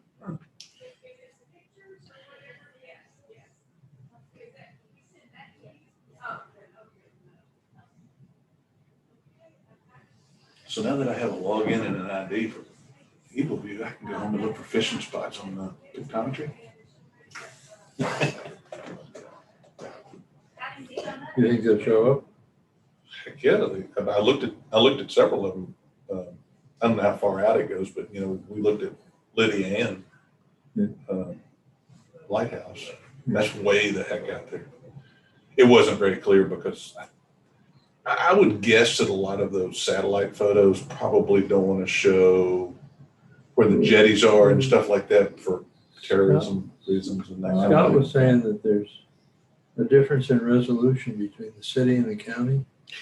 Yeah, the zoom in resolution on the default photos is like 1 foot in the city, and it's 3 feet in the county. But then he was also showing me the different years for Harvey for 2017. Eagle View did, it was kind of, he said, an experiment at the time where they did higher resolution photos. I mean, you can zoom in on somebody's roof and see the shingles, right? Or see in the garage what brand of kayak this guy has. Oh, wow. But the others don't have that kind of resolution. So when you zoom in, it gets all blurry. And supposedly he said they're going to start using that higher resolution for the new photos for 2021 and beyond. Okay. Which is helpful. I'm a little surprised they didn't hang We flat asked. screen up here. We asked. We asked We, already. Here, there, It or like, even it would cost a couple of bucks to do that. even if they Yeah. put a little shelf with They're only gonna be here for 6 months. It's like forever in business. I mean, having the Eagle View stuff on the tablets or whatever They're is, going to be here for 6 months. Yeah. is helpful, but 6 months there's is other pretty- things that he does. It's Making like when he's decisions. doing measurements and Yeah. things like that that could be Great. handy. But oh well. So this access to pictometry was His answer. his answer to my request for.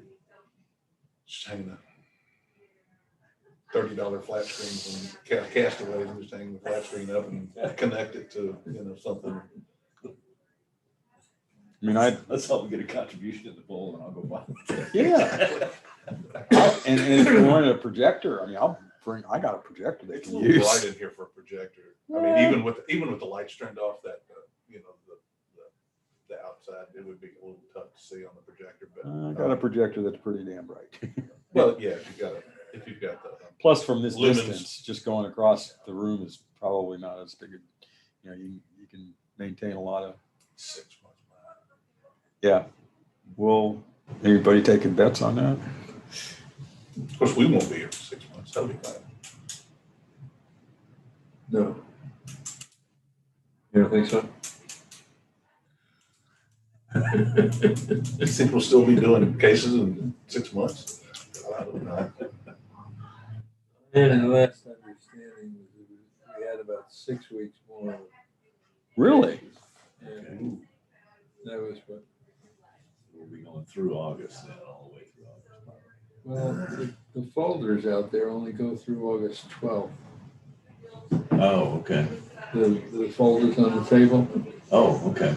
I didn't notice that. they Yeah, had- there's a series of folders on the table, and each day has a folder, Okay. and they only go out to August 12th. So I don't know what you're. We'll have to ask Al when she comes back this afternoon. People aren't showing up. Just keep loading. I mean, keep over. I guess over reserving. And people are not going to bother. Yeah. Because we're certainly not going to give them a shot in another protest. It's like, no.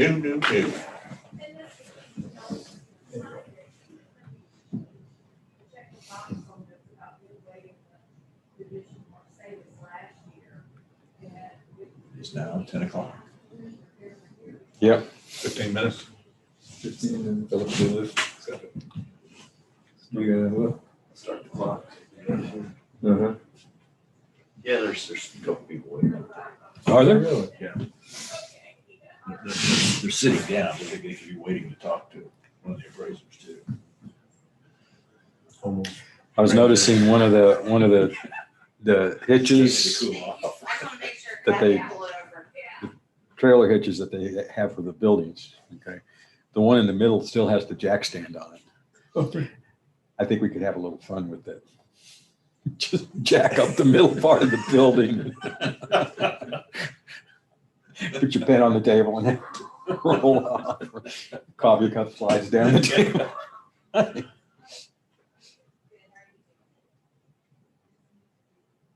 Chief Soto might get a little worked up over there. Yeah.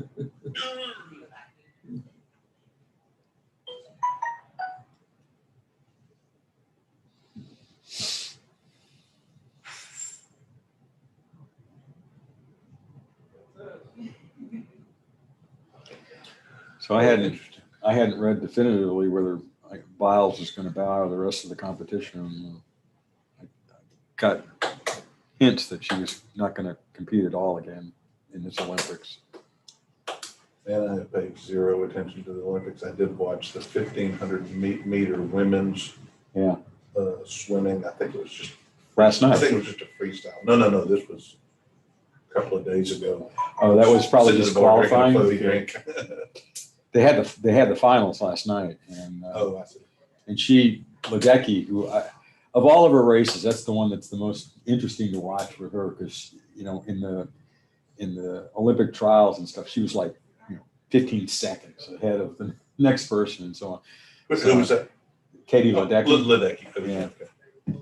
But last night was the final, and she had raced the 200 meter freestyle, and an hour later she had to do the 1500. How did Sullivan do? That's who I watched. Ledecky was kind of sitting there watching to see what was going on, but it was a heat that Sullivan was in. She just same kind of story. She started out, and in the 1500 meter, it's like 2/3 of a mile. Yeah. It's not quite a mile, but it's like 2/3 of a mile. Yeah. And they swim it like a sprint. Yeah, she's like a machine. They do an interesting graphic where they show their speed at X number of meters per second, so you can see how each of the top couple of people are doing, and Ledecky is just nailed on a certain speed the whole damn race. And the others. So last night she won by about 6 or 7 seconds. Okay. Which was still, that's quite a bit. And then the second place finisher was actually an American, a U.S. gal. And That's probably the Sullivan. it may have been. I forget her name. Because Ledecky, I think, set an Olympic record in her heat. That was the next one.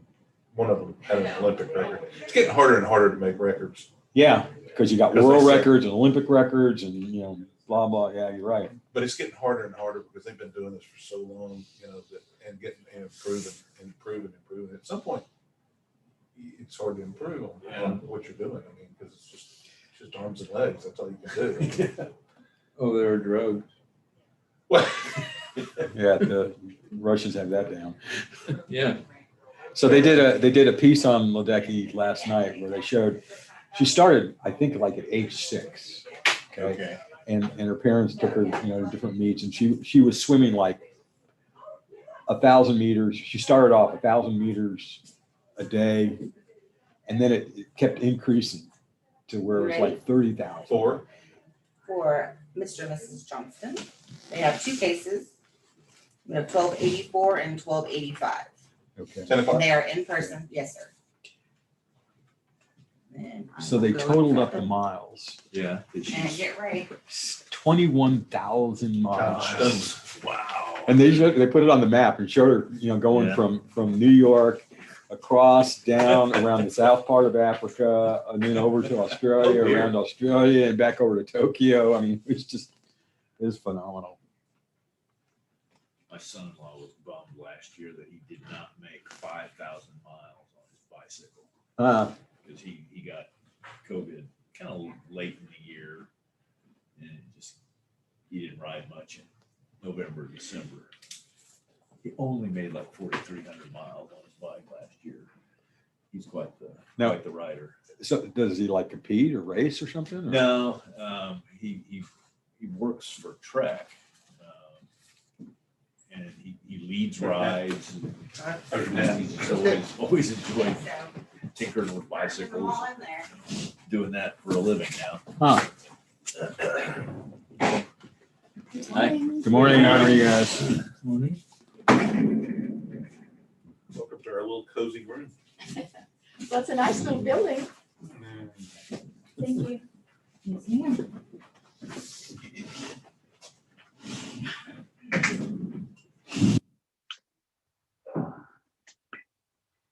I guess I've never seen an account with. Everybody ready? improvements on- We have some administrivia to go through before we get to the meat of the matter. You have two protests, so we'll do 1284 first, which is 8809362. Is that all right? Okay, let's see. Sorry. Yes. Okay. All right. We're opening a hearing on case number 2021-1284. Account 8809362. This hearing is being recorded. Under protest is Q1 and Q2. We are the appraisal review board that will be hearing your protests today. The review board is the four of us around the table here. Ray is representing the district. And he's working the computer. We don't know who he is, but he's working the computer. We do not work for the appraisal district. We are appointed to perform an independent review of your protest. At the end of the hearing, you may complete a survey regarding your experience. The survey may be completed using the survey form and emailed to pcad.communications@cpa.texas.gov or online at surveymonkey.com/r/survey-ARB. Survey is voluntary, but we do appreciate if you take it. You also have the right to appeal our decision. Appeal information will be provided to you with our determination. At the end of this hearing, a document will be created with our determination of value. It will also have instructions and information on how you can appeal if you don't agree with us. In accordance with Tax Code Section 4145H, all written material that has not been provided must be provided at this time. This is very important. Do we have all of your evidence? Yes. Okay. ARB members who are considering the protest have not communicated with anyone about the protest and are signing an affidavit to that effect. I, Charles Powers, do solemnly swear that I have not communicated with another person in violation of Tax Code Section 41.66F. I, Robert Dayton, do solemnly swear that I have not communicated with another person in violation of Tax Code Section 41.66F. I, Bill Duck, do solemnly swear I have not communicated with another person in violation of Tax Code 4166F. I, Scott Wagner, do solemnly swear that I have not communicated with another person in violation of Tax Code Section 41.66F. Okay, there's something I didn't realize when I started. The affidavit is for both of them. Okay. So it is for both 1284 and 1285. Okay. Do we need to swear in for both or? I think we just did. We just did. Yeah. Okay. Okay. That's what they helped. All testimony from all witnesses must be given under oath. You're going to state that and then state your name and then sign up for it.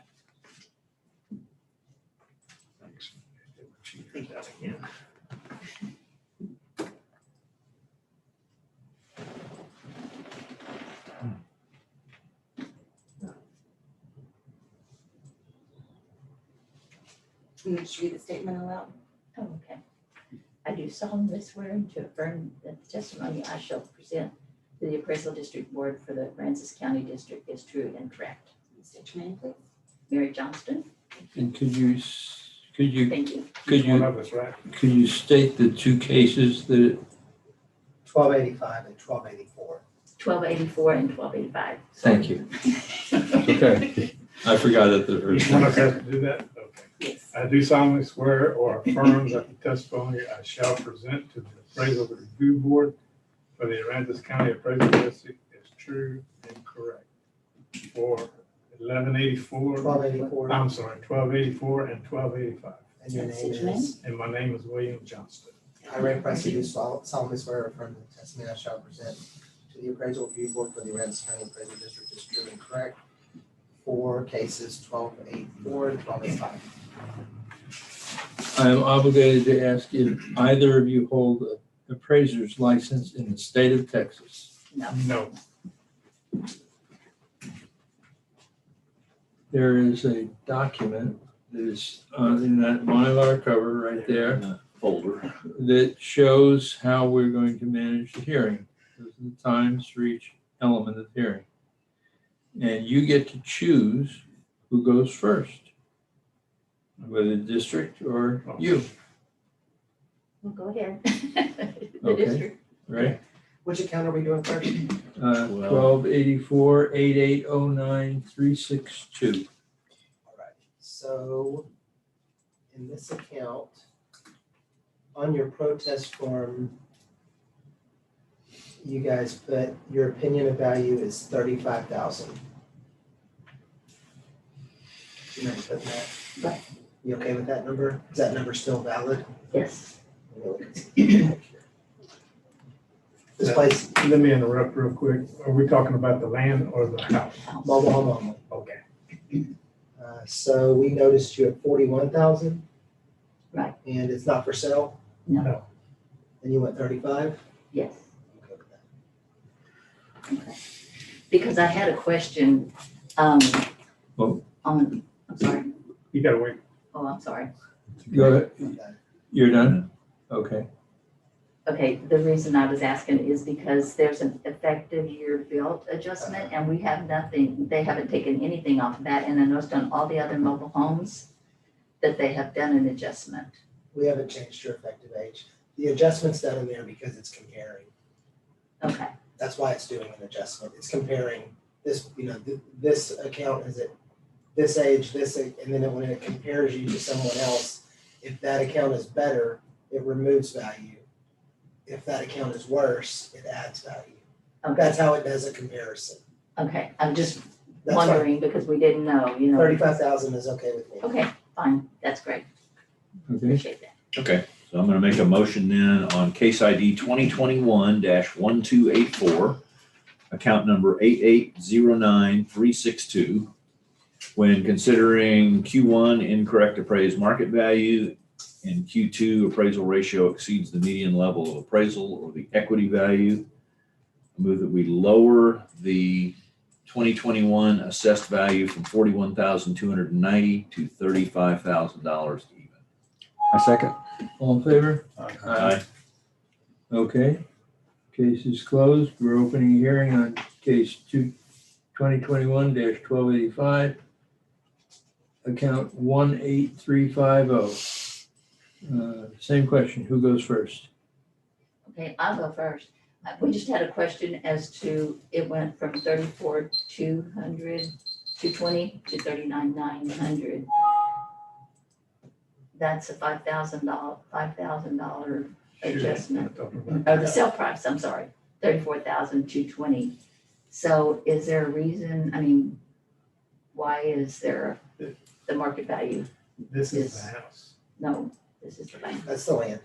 Yeah. But that purchase price was way back in 2001, right?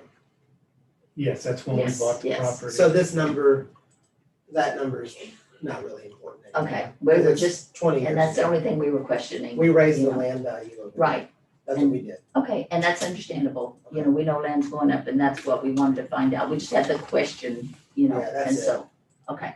So So we're, my next question is on this particular account, we have 44,510. Do y'all have a problem with that value on the land? well, we'd like to lower it, And your opinion of value was that it was worth 40,000. right? I'm okay with that. Okay, great. Thank you so much. We're done? Okay, We're fine. okay. Okay. So I'm gonna make a motion then on case ID 2021-1285, account number 18350. When considering both incorrect appraised market value and appraisal ratio exceeds the median level of appraisal or the equity value, I move that we lower the value on this account from $44,510 to $40,000 even. I second. All in favor? Aye. We're done. Thank you. So an appraisal district never knows if something would ever be worth 40,000 or 44. No appraiser in the state Okay, could ever tell you that it's worth 44 or 40. it's too close to the number. There's just no way to know. You know what I mean? Like, Right, if some appraiser says your house is worth 211, say your house is worth 211. Two guys are fighting over $4,000. Yeah. And both of them are just as ignorant as can be. exactly. You know what I mean? Yeah, we do know. We'll fight about things that are more important to fight about. Sure. Yeah. That's exactly right. Okay, We thank y'all very much. Yes, Thank thank you you for very coming much. in. We appreciate And it. y'all Right. stay dry. Y'all from San Antonio? Yes, we are. This is all on record, but anyways, most of the people that protest from San Antonio are furious with us. So we have this theory that it's difficult to protest your values in Bear County. Oh, yes, Because I'm telling you, it's not even close. it's crazy. People that come in here and are from San Antonio, our first words to them are usually, please calm down. Well, we understand. So when I that, saw you know, guys were from San Antonio, I We're didn't know just we were not gonna We're gonna have a fight. wrestle or something. No, we're here just to find out. and You're breaking the we'll- mold. Yeah. Well, we appreciate everybody's, Yep. time and effort. We hope y'all have a great day. Thank We have you. been Thank you. vaccinated, we just choose to wear masks. That's Hey. fine with you. Thank y'all Y'all, so y'all much. take care. Thank Have a y'all good very day. much. okay. Bye-bye. That was a birthday present. My birthday was Monday. Happy birthday. I don't know that I'll ever forget that guy that came in here at the time with the T-shirt with the action figure. I can't think of what his name was, but he said, I'll be happy when all y'all are zombies or something like that. Oh, I remember that guy. Yeah. Then you start thinking about it, like, well, they shoot zombies, right? No, wait a minute. What just happened here? You, He's from San Antonio. I don't know whether you remember Kevin Jameson.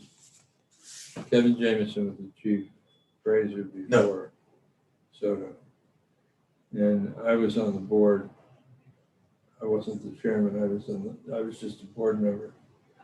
But Kevin and this guy that owns this property down here on 35 south of, with the junk and the boats and the Tortuga stuff. Oh my goodness, that fella is, Two of them almost. Just Was that the guy that was in here the other day? no. Down to the morning. Okay. This guy? Beth would have never come in here and let us know that. I couldn't find her. She flew the coop, of course she did. That guy is, and we had a thing on that. We're Turn it off. recessed.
projected bill was from $44 to $48. So we're like that here. Nobody listens to each other. Most is anonymous as scoffers as their own computer. Who? You. Yeah, exactly. Who? Me. Who are you? No one.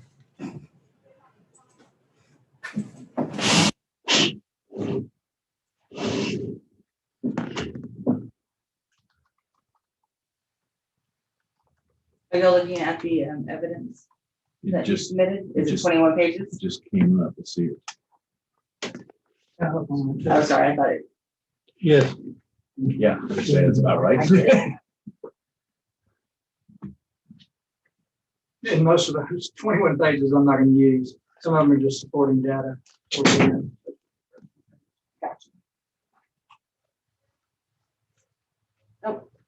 Do you mind standing up so Mr. Duck can come No, no problem. Cozy in here. It is. Yes.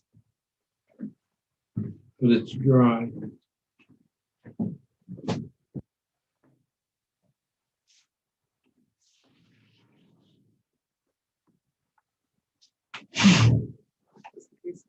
Thanks, everyone.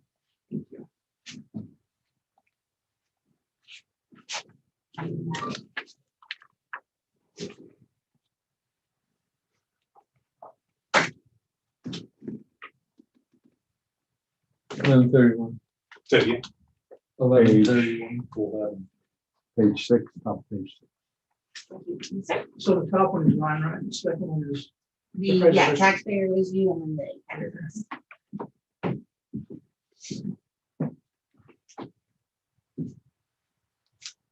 It's just all one PDF. It's just all one PDF. Yes, sir. One PDF. Yeah. Yes, sir. And some of that is going to be duplicated by the appraisal district because I didn't know how this was going to work. So I put a few in there that I might want to ask questions about. Okay, Okay. no problem. No problem. We're just waiting for our, You want to go Appraisal stand in front of the desk and district glare out? I mean, you guys can start. You can just come in if you want, unless you would like him to be here. no, if you think he's gonna be short, go ahead. Administrative, it has to go on before we start. Opening hearing on case 2021-1131, account 28775. This hearing is being recorded. Under a protest is Q1 and Q2. Okay. We have the appraisal review board that will be hearing your protest today. We do not work for the appraisal district. We are appointed to perform an independent review of your protest. The four of us are the board. The person sitting in that chair over there will be the representative for the appraisal district. And he just walked in off the street. I don't know who he is. Must be the IT guy. Yeah, it must be. You the IT guy? Sure. Okay. At the end of the hearing, you may complete a survey regarding your experience. The survey may be completed using the survey form and emailed to pcad.communications@cpa.texas.gov or online at surveymonkey.com/r/survey-ARB. Survey is voluntary. You also have the right to appeal our decision. Appeal information will be provided to you with our determination. At the end of the hearing, a document will be created with our determination of value. It will also have instructions and information on how you can appeal if you don't agree with us. In accordance with text code section 4145, all written material that has not been provided must be provided at this time. This is important. We have, that's all your evidence. You verified we have it all, right? 21 pages, yes. 21 pages. Okay, good. I didn't confirm the 21 pages, but it is 21 pages that I handled. Excellent. Great, thank you. ARB members who are considering the protest have not communicated with anybody about the protest and are signing an affidavit to that effect. I, Charles Paris, do solemnly swear that I have not communicated with another person in violation of tax code section 41.66F. I, Robert Dayton, do solemnly swear that I have not communicated with another person in violation of tax code section 41.66F.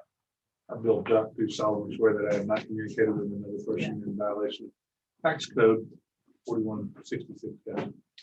I, Scott Wagger, do solemnly swear that I have not communicated with another person in violation of tax code section 41.66. And I, Walter Sager, do solemnly swear or affirm that the testimony I shall present to the appraisal review board for the Aransas County Appraisal District is true and correct. Okay. I am obligated to ask if you hold a license as an appraiser in the state of Texas. I do not. You have, Yeah, I am. in that page in front of you with the Mylar covering. The page in front of you with the Mylar covering has, is how we're going to proceed through hearing. You get to choose who goes first, the district or you. I made the protest, so I'll start. And I'll Okay. try to go through it, my evidence very As quickly. soon as, Yeah, I'll swear. My name is Eamon Burke. I do solemnly swear or affirm the testimony shall present to the appraisal review board for the Aransas County Appraisal District is true and correct. okay, Walter, you have 5 minutes to take your turn. Thank you. I'll move quickly if I can. I'm the owner of the property at 56 Magnolia. I did file an e-protest, did not receive a settlement offer. Asked about coming in and was told I needed to come to the board, that there's no reason to talk.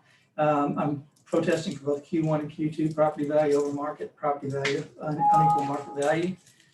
I know that Aransas County has adjusted some of my categories since last year, and I want to get to those in a moment as part of the property value over market. The county did pick up an additional 238 square feet of main area on my house this last year, which is correct. I did take in an upstairs porch that I made into a sunroom, so that is correct. There are a couple of other things on here that I want to dispute that are not correct. But before we do that, I'd like to address the equity side of it. And I'm going to present my evidence, and I look forward to seeing the appraisal district's evidence. I'm in Neptune Harbor, which is a unique neighborhood. We have a vast difference in the home ages. Most of y'all probably know all this. So I'm gonna skip over it unless we need to talk about it later. My house is one of the older houses that didn't get taken out by Harvey. On my street of Magnolia, there's roughly 20 lots, of which after Harvey, there were about 9 houses that were totally demolished. Those have been replaced by about 6 brand new houses that have just been completed. So we have some very high value houses, and then we have some like mine, which are of less value. My class code is 4SS, and that's going to be important as we move forward. As you go to the second slide, I'm going to show you a spreadsheet that's going to have my property 56 in blue, and it's going to have 3 properties on each side of me and the 5 properties across the canal. Before you leave this, please notice that the house on each side of me has a pool. 58 and 59 on my side also have pools.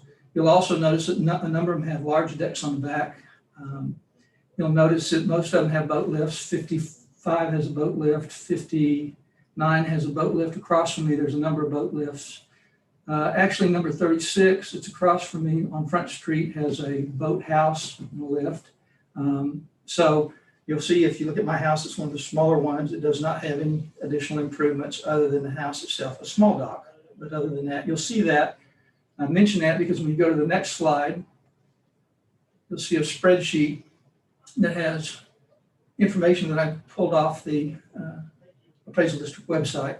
Shows the addresses, shows the 21 appraised value, it shows you. So I'm going to say right now that I'm not questioning the land value. I think y'all have been consistent across all the land values. So only the improvement value is what I'm questioning today. You can see I put on there square feet living area. I put the class codes. I'm the lowest. There's one other 4SS. You can look at the years they were built. You can look at the 2020 appraised values and also 2020 improvement values. I won't go through all those with you, but I will show you as you move over and across.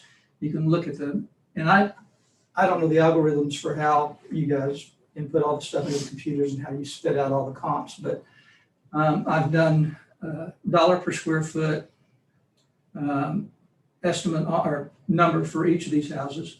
And then you can see how much over on the right, towards the right, you'll see the 2020 versus 2021% value increase on the improvements. And you can see where mine falls and where all those others fall.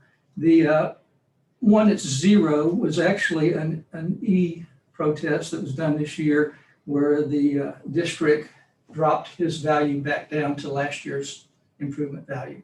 So there was a protest that dropped that down to 0. So if you look, you can see mine is quite high. And if you look there, I've shown improvements for each of these houses. You can see that quite a few of these houses have significant improvements. So this is important in that I would contend that my house is overvalued this year on the improvement basis. Went from 111,000 last year to 180,000 this year. There may be some neighborhood numbers that have raised that up, but what I would contend is that I'm at the low end of the scale. I don't know of anybody lower than a 4SS. My house was built in 91. It has T111 siding, wood siding that's original. The only thing that's been replaced in my house was the roof after Harvey. I still have an old septic. So does anybody have any questions about that data? Or should I just move forward? Go ahead and move forward. Okay, so this is significant. I don't want to lose, I don't want to run out of time. Well, you're out of time for now. You'll have more. I've already been through 5 minutes? Yeah. Yeah. Sorry. I have. You'll have more, so. Wow. There's some mistakes on Anyway. So I'll just present our evidence real quick. Because we have, it's 2 and 5 minutes right now are back to back for mine, so I'll just get into it. So we count 28775. Last year it was valued 235,790. This year was noticed at 332,570.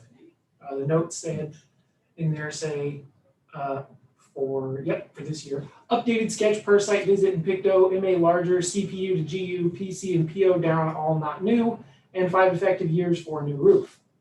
So that's why it was built in 1991. It has an effective age of 1996. Excuse me, there's a picture of it. And then the sales grid is sales of other houses on Magnolia, Front Street, and Neptune. They are a good little mix. We've got a 5SS plus, a 4VS plus, a 5BS, and a 5SS. The subject is a 4SS, not a plus. So it's one of the lower class properties in this little data set. I can't see your stuff here. It's the same thing that was in your, it's that. Yes, okay. Yeah, I'm sort of going through. Is that okay? Yeah. The median indicated value based on abstracting the value for the subject from these sales is 366. It's because we have a sale for 393, 395, 458, 305. You got to adjust it to be like this one, and the value we would get by sales would be 366. So we're $30,000 below that. So the equity grid this is Q1 and Q2, right? Yes. Okay. Equity grid shows other properties in this neighborhood that are 4SS classed houses. This isn't the only one. The median value for our appraisal values on that is 344, and the subject is at 332, which is within a margin of error. So our equity is pretty well supported when making all the appropriate adjustments. Sales ratio report for Neptune Harbor, I think this is Neptune Harbor. Yeah, shows we are at 1.1. Is that 1.1? Okay. Here we go. The neighborhood adjustment was 126% currently. I don't know what it was last year. And I would just point out, there's going to be a huge percentage difference year over year for yours because there's material changes. I mean, changing square footage and enclose part of it, or you add part of it. It's going to make your value year over year, percentage wise. It's not going to track with your neighborhood. It shouldn't. It's all depreciated. And I would just point out, like you're saying, yours is one of the simpler houses in the neighborhood, and it's not a newer one, doesn't have a lot of newer features. It's one of the lower valued houses in your neighborhood. I mean, these other ones are at way more than yours. I don't know if I should respond or wait for my time. No, you can go ahead.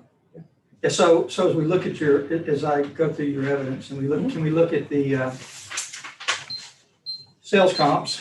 And of course, they're all listed here in the back, right? These sales comps are back here, right? That is a sales ratio report. So so if you look at your They're sales, not necessarily good comps, they're just in that area. so if you look at your sales comps, if you look at number 2, that shows a value of $87 a square foot. Yeah, we don't do anything like that because it doesn't work. I understand, but it's, for somebody that doesn't have the algorithms, it's a fair way for me to compare. It isn't because it never works. Like it doesn't produce accurate results. I would also show your comp number 3 is dated 2/9 of 2021, which is not 2020. I would also show that. That's fine to use sales that happen after the date of appraisal. The date of appraisal is an opinion of value as of that date. But this is supposed to be everything that happened in 2020. It's not supposed to take into account anything that happened in 2021, as I understand it. That's just not how appraisal works. You can do an appraisal with an appraisal date of 2005. You can, and our date of appraisal is January 1 of 20. So this would be, it's supposed to be set for the 1st of 2021, right? This is supposed to be my price. And you're taking a sale that happened after that to set this. Right. That's how appraisal works.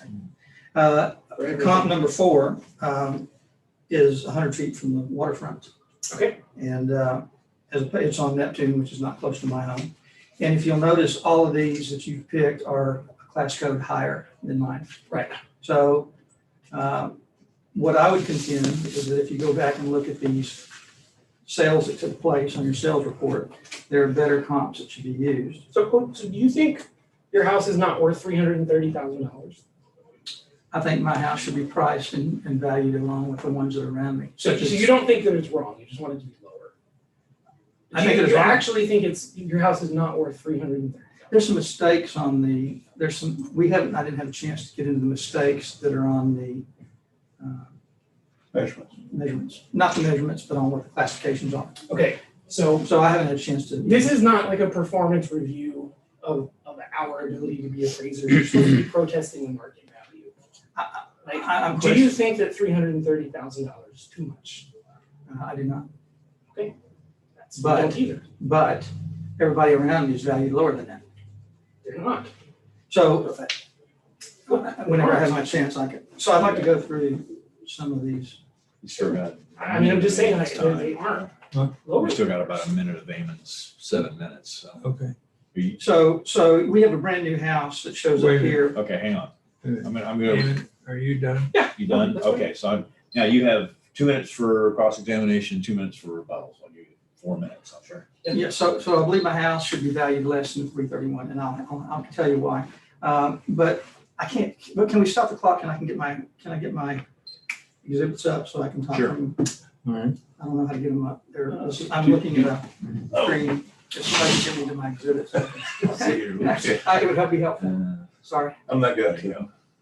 You have a paper copy, right? I do have a paper copy. I You can had do that. one of the good deal of notes.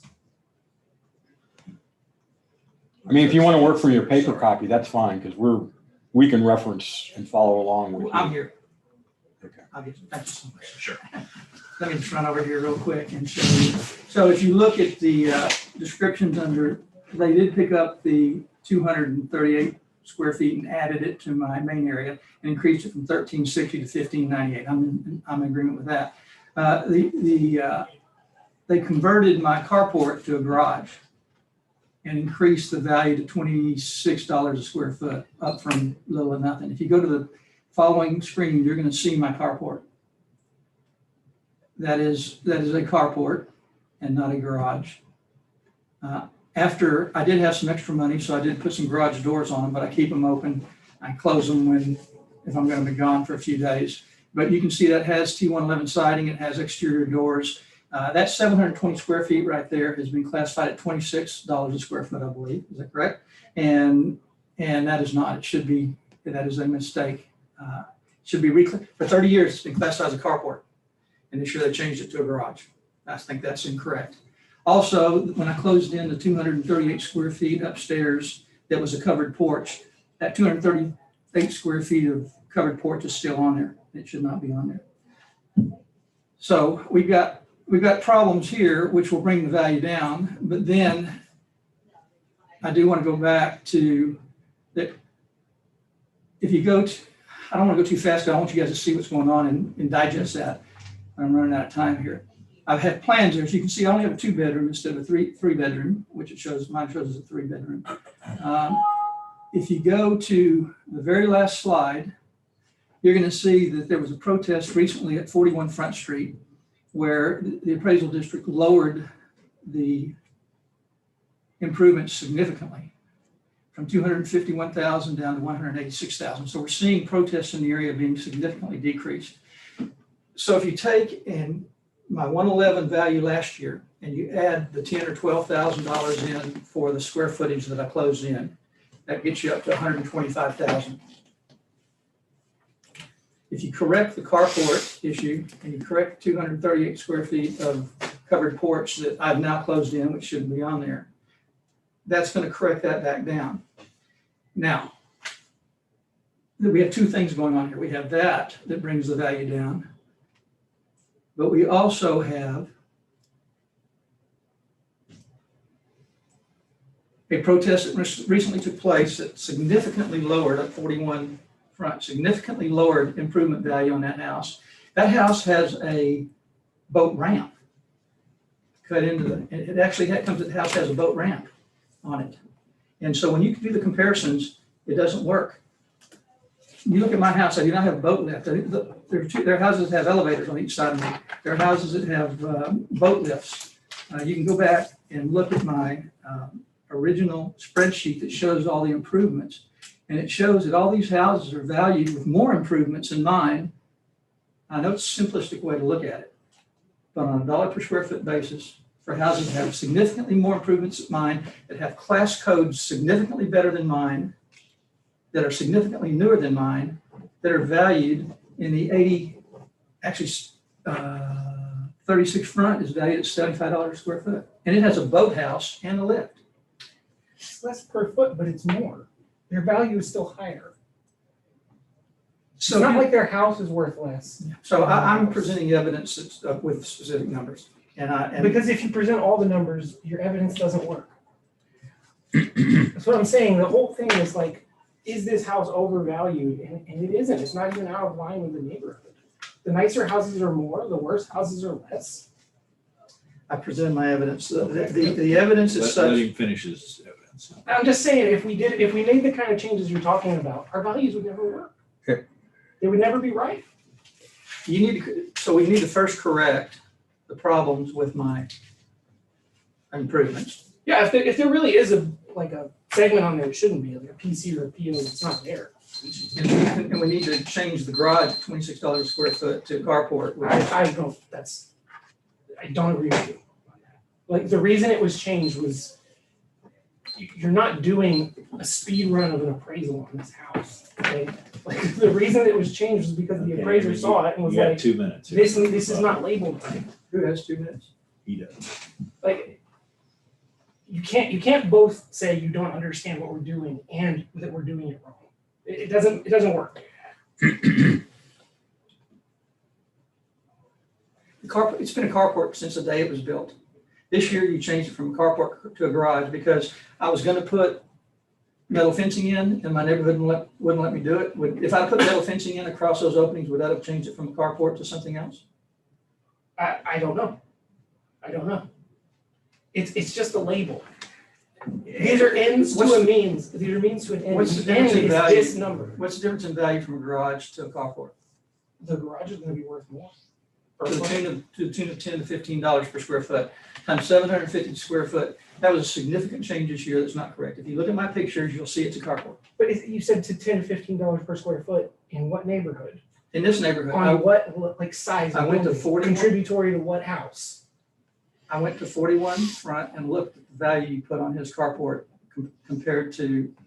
So what was the value of my carport last year? I don't know. It doesn't matter. It doesn't matter what it was last year. I'm saying the value of your property is not too high. It's $330. I don't think your house is going to sell for $295. You're not going to sell it to somebody for that. And as far as equity goes, the nicer houses are more. Absolutely. And the worse houses are less.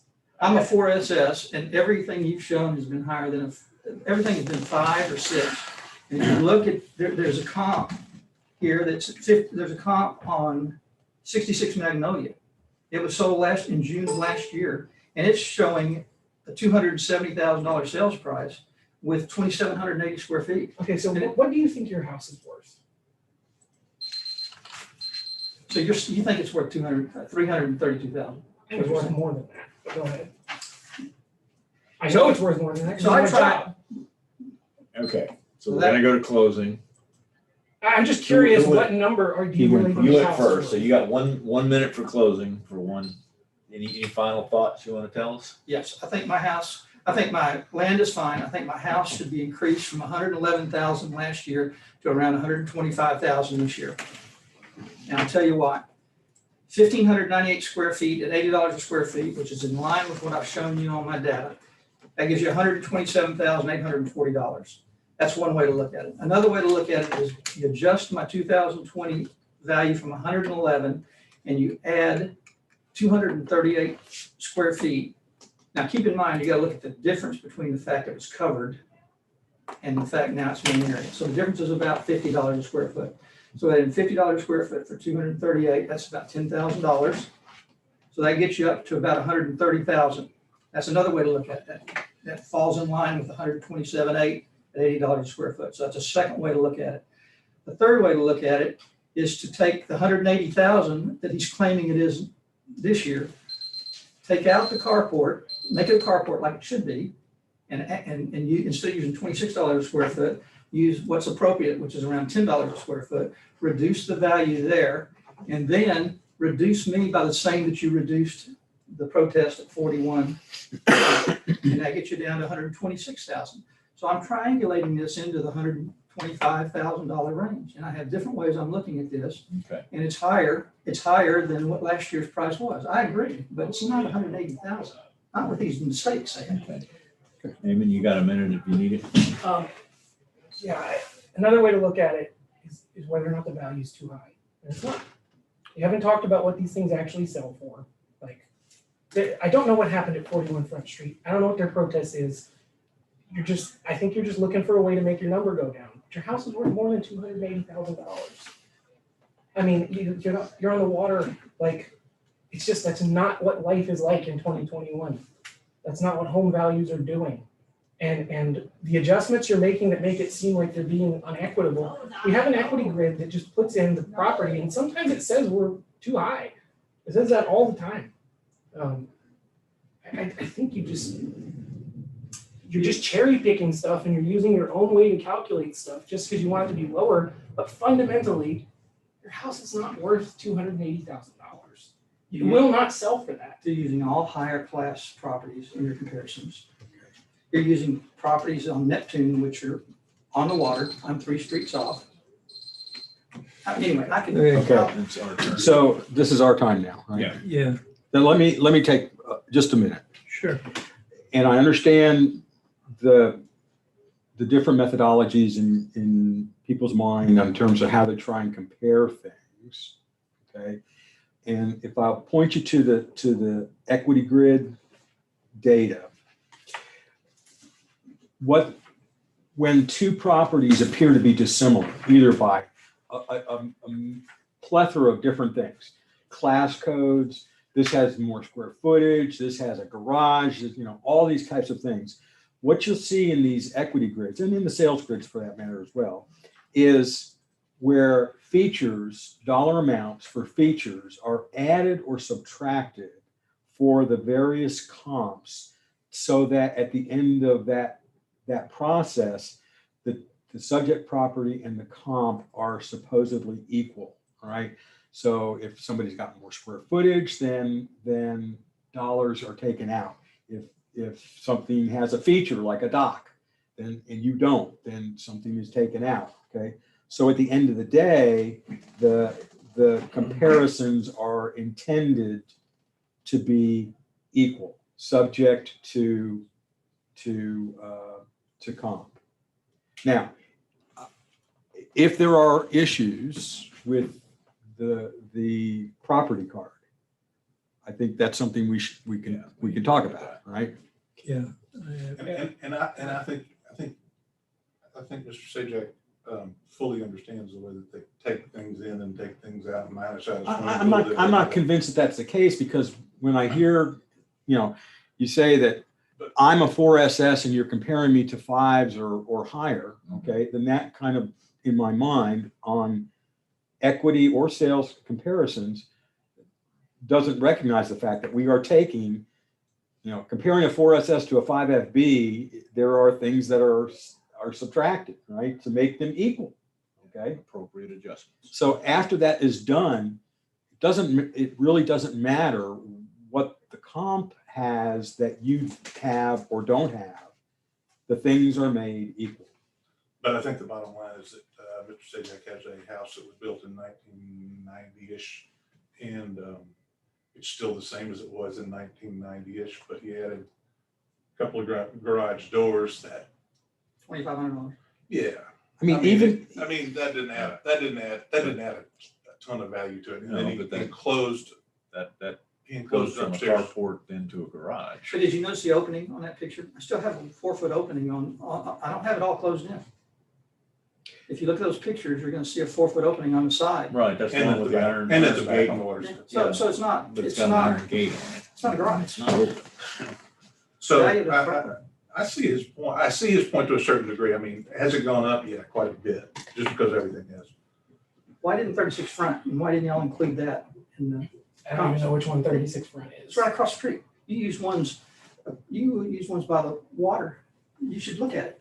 At least we should look at it, just so everybody can see it. We presented our evidence. What's presented is what we have to stick with. I'm sorry, I didn't have much Do the time. doors change it from a carport to a garage? Yeah, they would. And the fact that there's an opening on the side is not relevant. I don't know. I have a problem Well, with that. is it or isn't it? I don't know. I'm serious. I don't know what you mean by an opening on the side. Like, It's in the picture. There's, presented there's, my a, evidence. there's a 4-foot door with an iron gate. That y'all can do whatever you want. I'm not gonna reappraise your property from a boardroom across the county. Right. I'm not gonna do it. I do We're want to doing make a sure. mass appraisal of Aransas County. Yeah. That's what we're doing.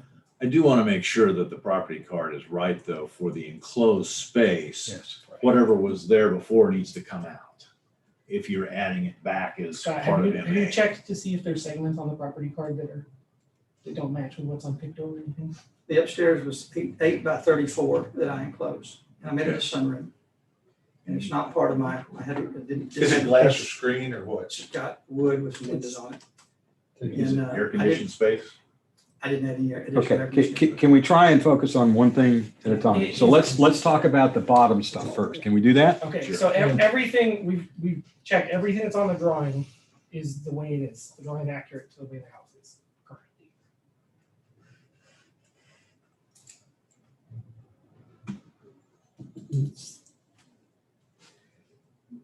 Boils down to the definition of a garage. That's what I think. I mean, you've added doors. Clearly, in the evidence presented from the original drawings from the house, it showed it open, and that's now been enclosed. So, to me, that's a garage rather than a. Those are current. carport. Is it open or is it open on the side? Yes, Always. yes, you can see They're always open. They're yes, never closed. There's no door. There's nothing. There's nothing on the side. No, there's an iron gate. No. Yeah, you can see it in the picture. Looks if that's a current picture, you can see a gate. Here's the, I here's see a the, stairs. there's an opening right there with no door, nothing on it. I don't see an iron gate there. I see stairs going upstairs, but I don't see an iron. Oh, Okay. Okay, so in this picture, there's some kind of, That's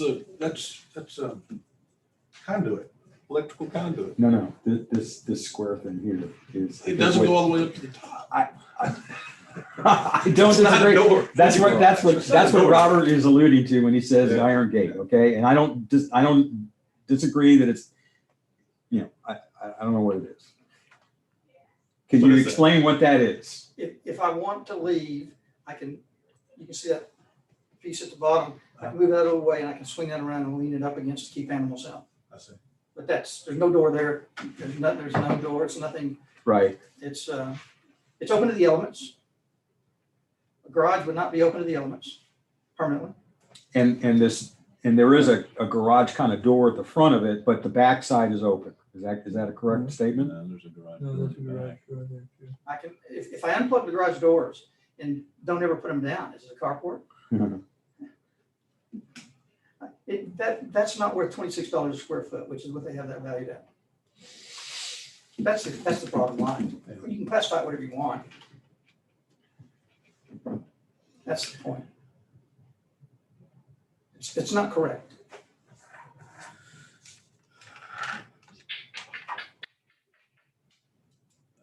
So what about the upstairs then? Well, can I ask one more question before we move upstairs? I mean, I see two segments. They're both, the type says GU, garage under one, the description says garage under, the other says concrete. Now is the concrete segment, which is 720 square feet, is that this section that we're talking about? Yes, sir. Okay, It's valued the same as my normal garage. If you'll see it, I have a normal garage there. okay. It's, and it's valued at the same as that. And that's a full garage, that is a garage, it's enclosed, has sheetrock, has. Okay. Upstairs, go ahead. Sorry. Okay, so I just want to be sure that the property card is correct. So the portion that used to be either an open or closed or open or covered porch, the piece, there's a PC and a PO. Is the PO, is that what was enclosed? No, porch under. So if you look at my picture, or their picture, you can see my my rectangular house, and you can see an open porch. It's PVC coming out on the front of it. So if you can see that's my house. And then it shows the open porch, which is that part that's sticking out. That's PVC fencing that's spaced, and that's that front part. Is that what you enclosed? No. What did you enclose? I enclosed a porch that was upstairs that was open. I can show you. Okay, so this still exists though? That's the open porch right here. Okay, that's the open porch. That's the 429 square feet of open porch. Is that what you're seeing in front of the house? Okay, so it's the rest of it is covered porch that you enclosed. Yes. Okay, so the covered porch needs to go away. It was a top level. Okay, And I closed it in, and it was 8 by 34. And if you calculate that out, that's the 200, where they take out for the walls, but that's the 238 square. if we take that away and now make that part of MA, that's going to increase the value of your house. It is, it's already on there. My house was 1,306 square feet last year, Okay. and they took that in, and now I've increased it to 1,598. But it's not air conditioned. There's doors, there was a wall, right? You have, so I had a That wall, probably needs to and then I had an come 8-foot outside porch. So I left that wall. Either take I it off or enclosed in that decrease the porch, main area So I can still size. keep it separate from the rest of my Because he house. said that it went up from. Let me show- I- But it is or is not air conditioned. Yeah. If I open the doors, the air conditioner can get in there, Which might be better. but that's the west side of the house. Since It's it's very not air hot. I conditioned. don't Yeah. do that very often. So would it be accurate to say, and again, if I heard you correctly, your main area from last year to this year increased up to 1,598, and that was an addition of 238 square feet? Correct. Last year it was 13, Okay, and it increased to 1,598, and I contend that is the correct increase. If you go back and look at last year's numbers, you'll Well, see that. okay. So what we were discussing here is whether it was appropriate to potentially take the covered porch out, leave MA the way it is, but that covered porch is not air conditioned, right? It's not. Aside from you said, open the doors. I'm not gonna, I could debate that it should be a different square footage that Okay. when I Let's closed just it, but I'm not gonna argue with you take over the that. covered porch off. Okay, I think the covered porch should be taken off, and I think my carport should be reinstated, and then everything's I tend to correct. agree with the carport. And the I 15, don't. the 1598 is the Not correct garage doors, appropriate that's square finished. footage with the enclosed porch.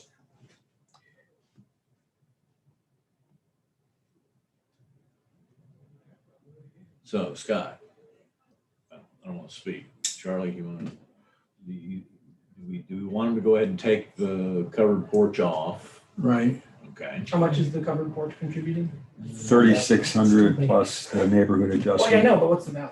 Okay. I don't care about, Yeah. what, we're not changing the drawing, we just have to change the. No, I'm saying that the dollar amount was 3,600 times whatever. Yeah, yeah, neighborhood Scott, adjustment is. but then there's also, you can get the full value of it with the neighborhood adjustment. Got it.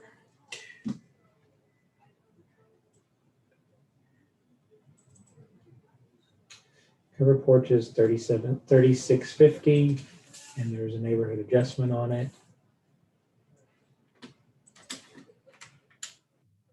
The 25%, 126. 599. How much? 45.99 as I calculated. Called 4,600. And I think it's a garage. I do too. What is the effect of changing it from $2,500 doors. Yeah, what is the effect of the garage to What's the carport, 15? I don't know, and it's gonna be different depending on how many square feet it is and what it's contributory to and the neighborhood value. What was it last year?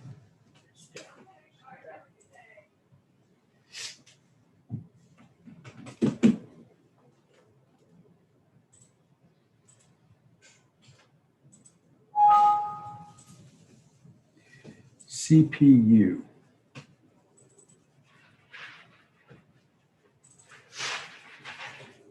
$6,850. That's the delta? That's what the value of it was last year. Okay, So there are neighborhood adjustments and things, yeah. but that was the value that was on it. But you say it one more time, Scott? 6,850. Okay, What so is No the difference. So it's gone up to 6,620 18,800. last year, this year. no, the garage under is correct. It's the concrete section that is Oh, I got you, I incorrect. got you, got you. So Okay. if I do 1840. 1490, 14, and this is before the neighborhood adjustment, 14, is it an 8 or a 6? It's an 8. 890. 6850. So that takes 8040 out before the adjustment times 1.26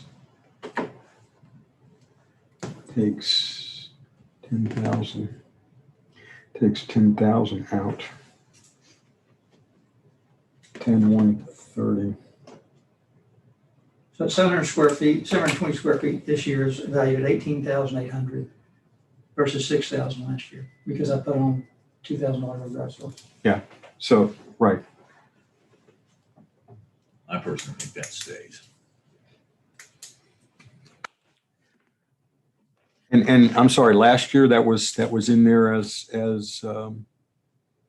Scott, that was in there as PC, or as the 6850. I'm sorry, I don't understand the question. Last year, that segment was in as what? 720 square feet. 720 square feet section is, sorry, that's under there. Let me go back to that.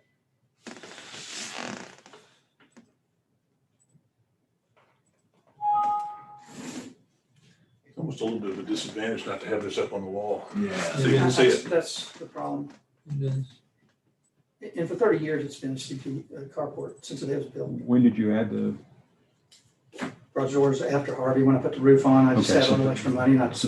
But that was a couple of years ago. 6,850. Year and a half. Yeah, 6,850 right. versus I probably wouldn't have 10,000. done it if I'd have known that this. versus 10,000. 18,000. You Right. should be happy, you have a house. that's worth Well, 400. the 6850 comes off of the 18,840. right? Because that's before, the 6850 is before the neighborhood adjustment, correct? Right, there's between then and the new year, there's You know neighborhood that. adjustment, Right. there's effective years, there's Right. You didn't A lot. appraisal work. There's a lot.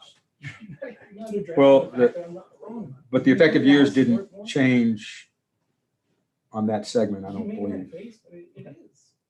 1991. I'm with Bill. I think we should change that concrete section back to at least what it was last year.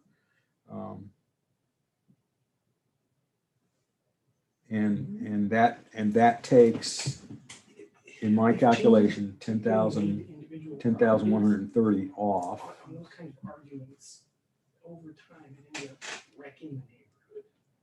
It ends up causing a problem because people. And that's after the neighborhood adjustment. Y'all did that. 10,130. Yeah. 3 weeks ago. And the other one is 45.99. 4,600, yeah, 45.99. 45.99. We'll say 4,600. So 10,130 plus 4,600, and both of those are neighborhood adjusted, is a total of 14,730 off improvements.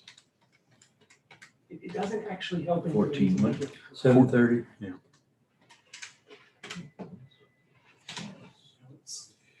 You can do whatever they want for this year, it's fine, I'm just saying long term, it's. So 317,840. I believe you tickled the keys correctly. Now, as a final, it's not relevant.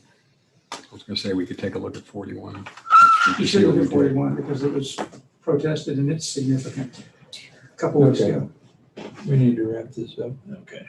So I'm going to make a motion then on case ID 2021-1131, account number 28775, in considering both Q1 incorrect appraised market value and Q2 appraisal ratio exceeds the median level of appraisal or the equity value. I move that we lower the 2021 assessed value from $332,570 to $317,840. I'll second. Favor? Aye. Okay. You got it? The number, yes. Yeah, okay. That's what I'm sure. Thank you. Okay. We're done. Next year. Yeah. Yeah. Right.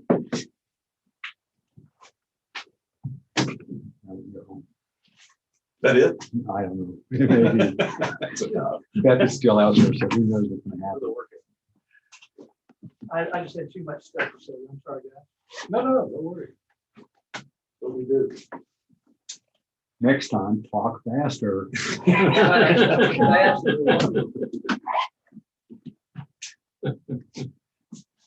Don't bring any letters in here.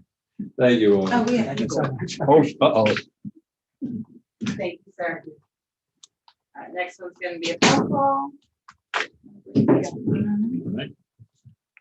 It's case 1459.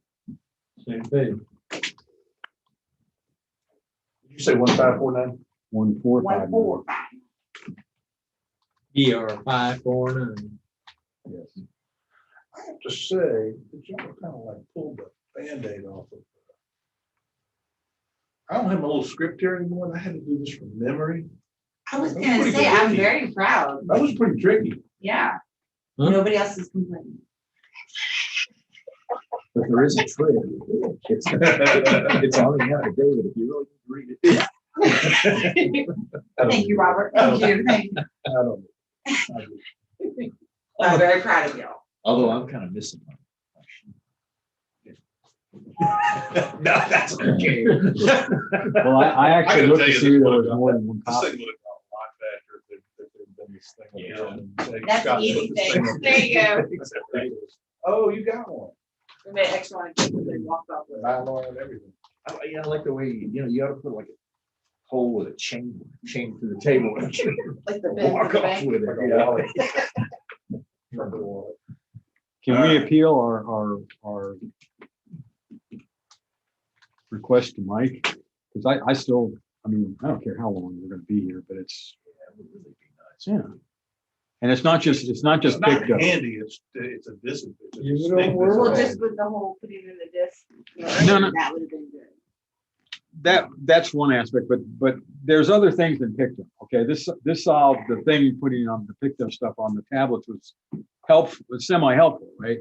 but there's more stuff that he displays and mucks around with that we want to see. Yeah, like when they're in there messing with stuff with the. Yeah, what's the effect of They this? need to see, because they feel like, oh, who's the wizard behind? Yeah, right. What's he doing over there? Yeah.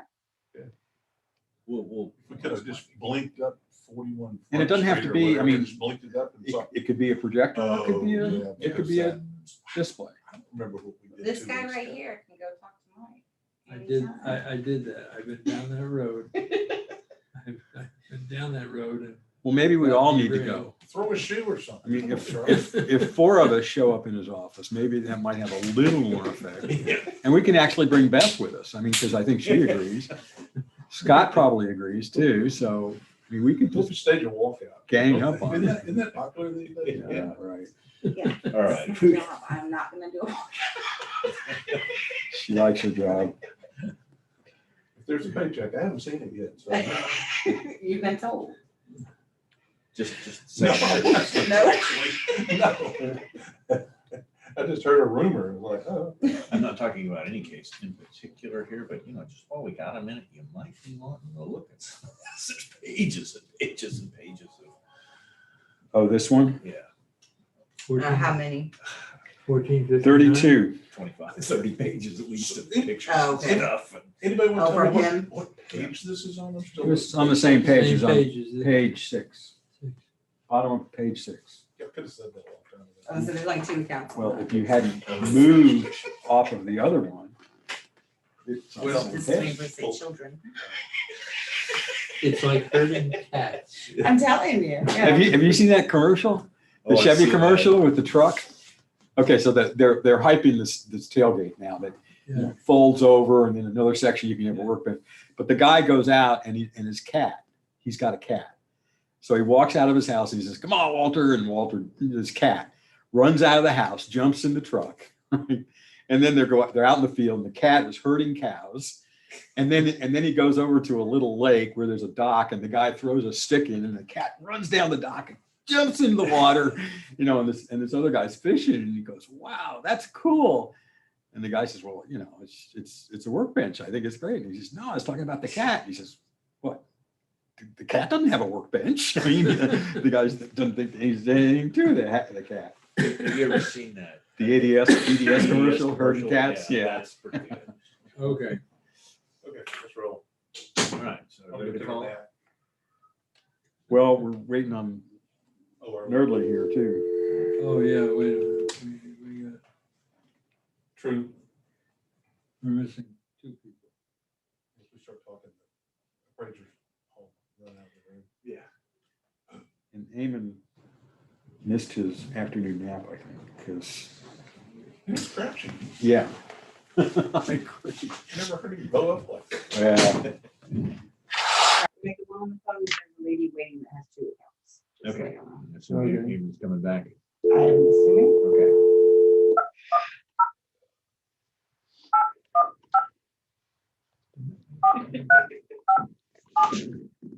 Raul Rioja. I bet it's real. This is Riojas. I know. Okay. I'll just get some. Hello. Raul, Yes, sir. this is Charlie Powers at the Appraisal Review Board. How are you this afternoon? Well, I'm doing a little bit better. I'm getting over a virus that I had. This is my 10th day, so I'm recovering from that. But other than that, I'm doing okay. Well, we hope you get to feeling better. We're going to open a hearing here on your protest. Open a hearing on 2021-1459, account 66586. This hearing is being recorded. Under protest is both Q1 and Q2. Okay. We are the Appraisal Review Board that will be hearing your protest today. We do not work for the appraisal district. We are appointed to perform an independent review of your protest. The Comptroller's Office provides an electronic survey for you to offer feedback about your experience today that may be accessed at the appraisal district office or online at surveymonkey.com/r/survey ARB. The survey is voluntary. You also have the right to appeal our decision. Appeal information will be provided to you with our determination. This will be in a letter that comes by snail mail after the hearing is completed. Okay, In accordance with Tax Code Section 4145H, all written material that has not been provided must be provided at this time. We have all your evidence, is that correct? I believe so, yes. Okay. The ARB members who are considering the protest have not communicated with anyone about the protest and are signing affidavits to that effect. I, Charles Powers, do solemnly swear that I have not communicated with another person in violation of Tax Code Section 4166F. I, Robert Dayton, do solemnly swear that I have not communicated with another person in violation of Tax Code Section 41.66F. Oh, I'm sorry. I, Bill, do solemnly swear I have not communicated with another person in violation of tax code 4166F. I, Scott Wagger, do solemnly swear that I have not communicated with another person in violation of tax code section 41.66F. All testimony from all witnesses must be given under oath. Raul, I'm assuming that you are under oath for the Yes. duration of this hearing as you signed the affidavit. You understand, right? Yes, sir. Okay, thank you. I request that you solemnly swear affirm that the testimony I shall present to the appraisal review board for the Aransas County District is true and correct. Raul, I'm obligated to ask you if you have an appraiser's license in the state of Texas. No, I don't. Okay. Do you have handy the time limits page? It's a chart of the Hearing procedure time. hearing procedure times. Yes, I have that. Excellent. You'll notice there are two major columns. And the reason is you get to choose whether you go first, speak first, or whether the district speaks first. Which would you like to do? I've never done this before, so I really don't know which would, Well, the governor says you get to choose. yes. Okay, so let's, I guess, let's you start, I guess. Okay, Okay, it's the Ray? same amount of time either way, and we'll walk you through the times. Okay. Ray, you have 5 minutes. Alrighty, Q1, Q2, Ray. Q1, Q2, okay, we're on Ruby Allen Street, I think. Yes. Okay. 900 block of Ruby Allen. Ruby Allen intersects Corpus Christi Street, perpendicular to Corpus Christi Street. We have a house, a small house, very small, modest home, on a 7,500 square foot lot. And it is right off of Corpus Christi Street, about 3 lots in. So we've got some sales here. One's on Ruby Allen. It is a mobile home sale. And it happened in October for $87,000. Wait a minute, can you hear okay, Raul? I can barely hear. It's very, very far All away. right, here we go. He moved. Right here, I got it. 87, so comp number 1 was at 87,000, happened 1,700 block of Ruby Allen. Comp number 2 is January 4, 2021, sold for 134. It is about the same size, but higher, much higher class. Sold for 134, comes out to 71. Let's see here. Comp number 3 is 2020, January 2020, sold for 131. And it is a mobile home. Comps out to 89. And comp number 4 is also a mobile home, sold for 92. A little bit less than 1,000 square feet, so it's about 350 square feet bigger. Comes out to 60. The median value is $70,000, showing us to be $28,000 light on the subject property. And we are comping mobile homes mainly because the class is a class 1 home. We don't have very many class 1 homes in the county. All right. Okay. equity grid. We'll have some equity grid stuff here. Second comp is a class 2 home, 2 minus, about the same square footage, about the same age. Comes out to 43. Comp number 2 is a 1SS. It's about a little bit smaller, but close enough, same square footage, a little bit older, about 30 years older. Comes out to 37,000. And the last 2 comps are class 1s. One of them is 192 square feet. The other one's about 400 square feet. They are similar in age, comp out to 39 and 41. We show a median equity value of $40,292, showing us to be roughly $2,500 high on the subject. That's all I have. Okay. So Raul, you have 2 minutes for cross-examination, or if you want to ask Ray questions, and then 5 minutes for your presentation. So I'll give you 7 minutes on the timer. Okay, so I really didn't understand too well. I was trying to keep up with everything that he was saying and trying to compare on the comparisons that he was doing. Hang on a second, I lost it here.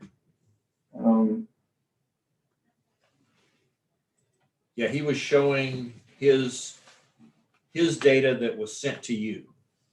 Yes, yeah, I'm looking at that right now. I was trying to, when he was talking, I was trying to find out which ones they were, but in either case, so these are, well, like what I'm trying to say is, I know that the land value is my major complaint. It's not so much the whole,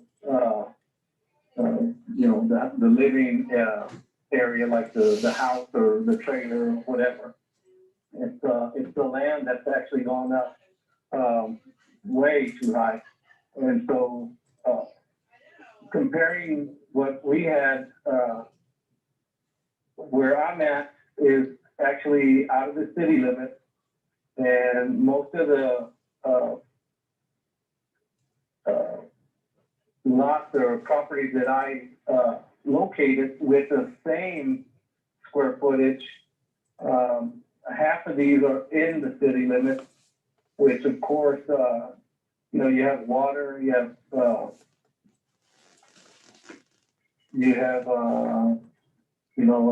water, sewer, natural gas, garbage recycling service. And, out in the county, I don't have any of that. I don't even have a mailbox.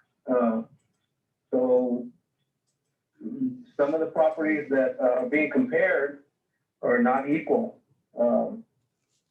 The land is, square footage again is about the same, but not the whole thing where, you have the city that provides all these services.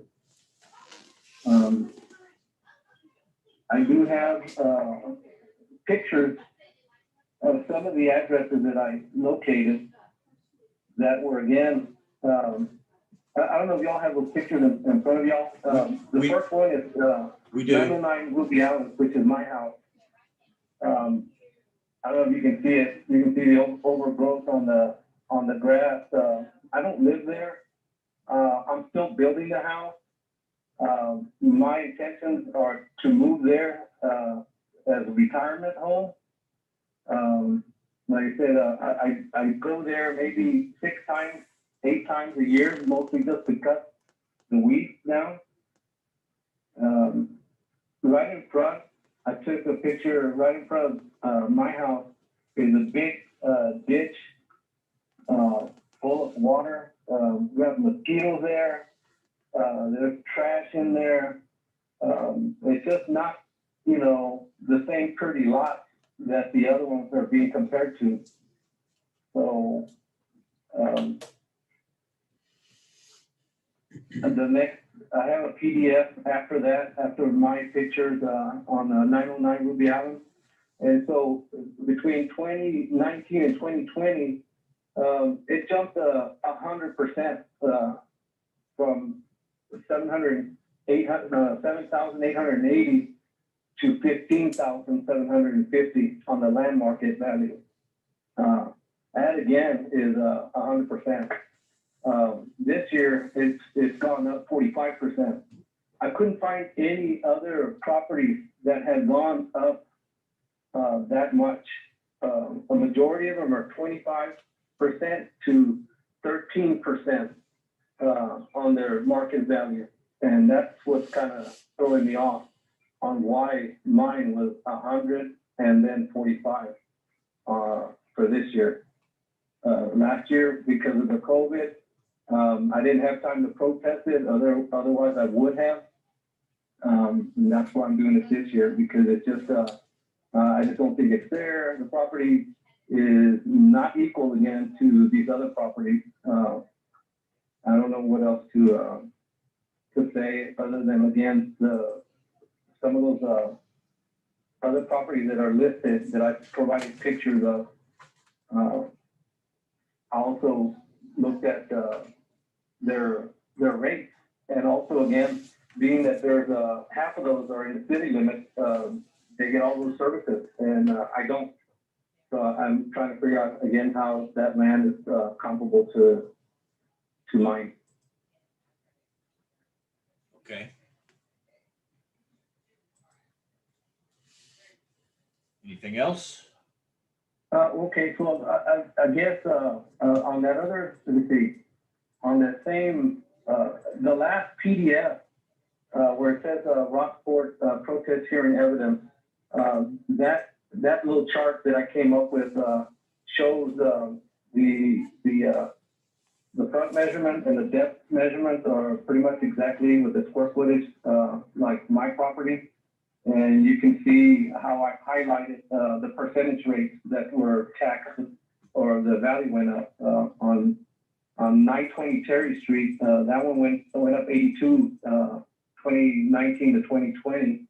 And then this year it was zero. So I'm assuming they protested it last year and then became to zero. The next one is 911 Dottie Street. That one is zero. It hasn't gone up for 4 years. It's at 0%. And that one there's the same, actually that's got more square footage than my property. It's got 70 in the front, 150 depth. The next one is 720 Costa Street, and that one is in the city limit. That's the same measurement. And that one went up 25 this year, pretty much, to 25%. Again, mine went up way high. The next one is 829 Fuqua, and that one again was 25% in 2019 to 2020, and then 13% this year. Okay. I need to stop you here. You'll have more time to speak here in a minute. But, okay, that's fine.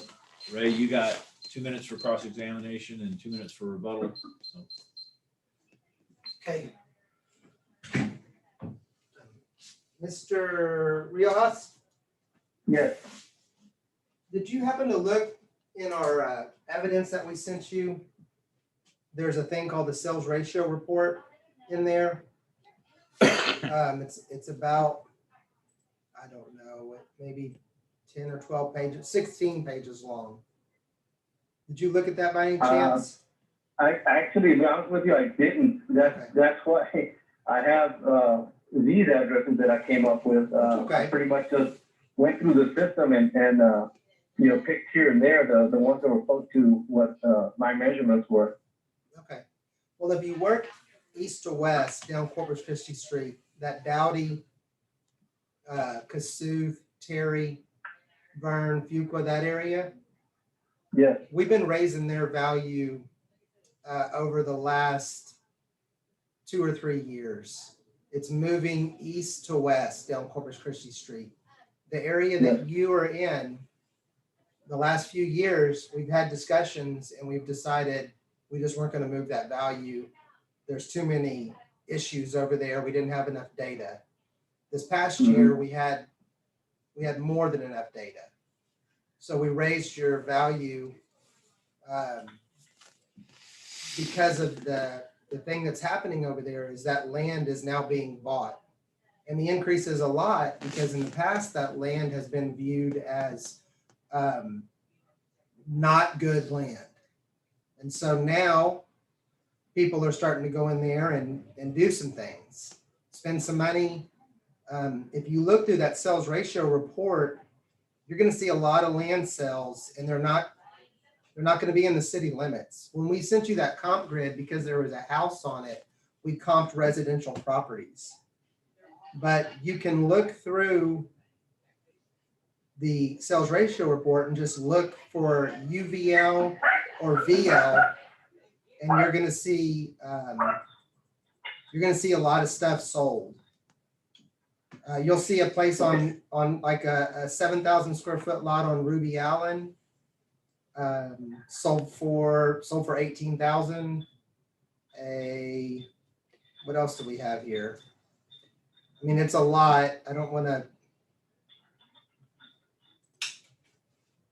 Okay, well, I know that you mentioned the other streets, Dottie and Yeah. I don't know, you meant Terry and all that. There is, I know those houses are still not in the city limits, but yet they have the mail service, they have gas meters. I do have a picture that I provided on Fuqua, and I think, let's see which one, yeah, Dottie as well. And you can see the meters, the gas meters on those pictures. Yeah, I understand. Go ahead. Okay, no, I'm sorry. So I'm looking at the sales ratio that you're talking about, and I do see where there's property that I think it's on Ruby Island. There's 1723, 1727. That one is about the same size, sold for 13,000. Right. The one on 1723 also sold for 13,000. And then just go a little bit down. Go ahead. Then there'll be one that sold for 18. I'm still, mine is still valued at 22,000. Right. I'm still trying. Again, I have a ditch in the front, which it's not appealing. If I were to sell my property, I'm not going to have an easy, time trying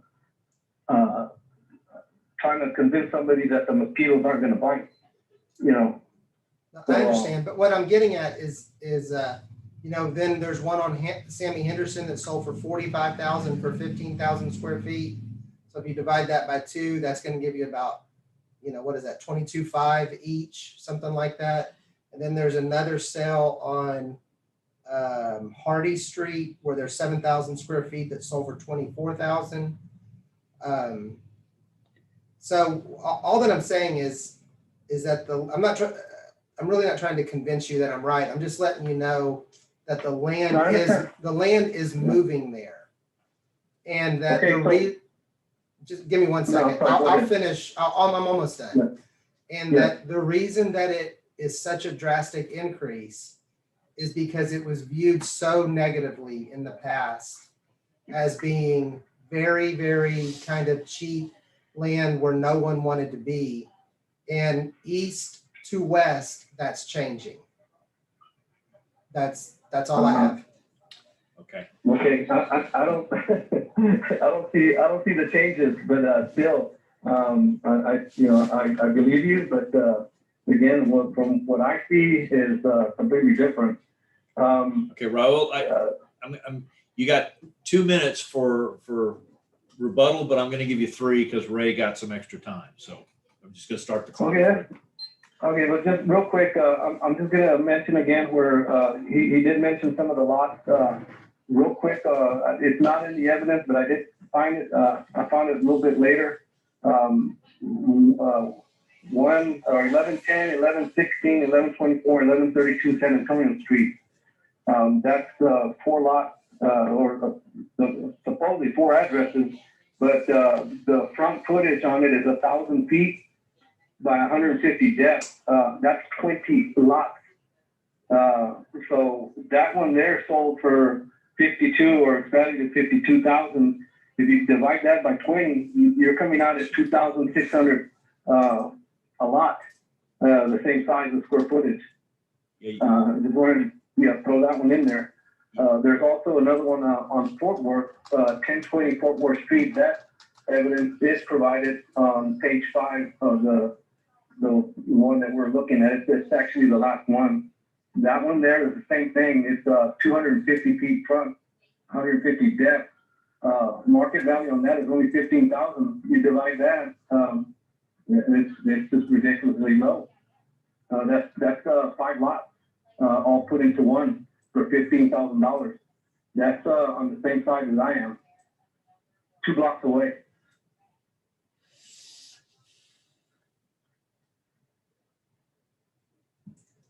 Okay, anything else? No, that'll be it. Okay. We'll go to closing then. Ray, you've got 1 minute. Our equity grid shows that we're a little bit high. It's Yeah. a couple $1,000s, $2,500 or something like that. So that's where the district's at. Okay. That's where we're at. Okay. Raul, you got 1 minute for closing. Any final thoughts? Okay, I couldn't hear what he said, but in either case, I'm still trying to figure out if y'all can give me an answer of why my property went up last year 100% on the property value and not 13% like a lot of these other ones. And I sure would like an answer on that. You want to? Yeah, the main answer that I can give you is there's actually quite a few different values mixed into that area, moving east to west. And so I'd have to look at it, to be specific, but I feel like the main answer is that I know for sure in this office that we did not move your value in the previous years when we moved everybody else's. No, that's not correct. I'm sorry, that's not correct, because I did look at the values. There's actually, and I didn't highlight them, but out of the addresses that I did provide, there is 2 of those addresses that had not moved since 2007. Yeah, so the answer to that is there's no way to handle something like that without looking at the property. Okay, we can look at that. It's almost our time. So, can you give us an address, Raul, the specific address for us to look at that? Yes, it's 909 Ruby Allen. That's your property.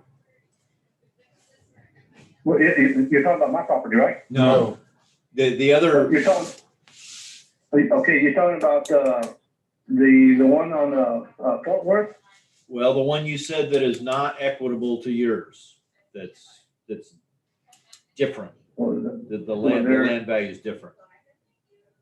Well, I can give you there's a total of 9 that I just gave you. I can give you again 1020 Fort Worth Street, which is again the front measurement on that is 250 feet and 150 depth. 37,000. That's the equivalent of 5 lots. Well, yeah, but you have what's called an economy of scale, and as a lot gets bigger, its price per square foot goes down. Okay, so I can give you another one. That's 1615 Young Street, and that one is land market value is at 16.9. It's got a bigger depth than mine, so it's a 50-foot front, and the depth is 165, and that one is at 16.9. 7,500 square foot lot. What is it? That's a 2,475 square foot lot. That's a bigger lot. You have any 7,500 square foot lots that are exactly the same size as yours, or could tell you, Scott? Can we look next door? Well, Yeah, we've got. There's a bunch that we can look at. 8250, and that's lower. It's at 16. I mean, it's not a higher land value. It's even lower. So I'm just trying to show that even with more square footage, they have a lower land value than I do. At the same land value, but there's a couple up the street that we can take a peek at Okay. that don't have any, but when it's our time. It's our time now. Oh, okay. So Scott, let's take a peek at 27273 is the count.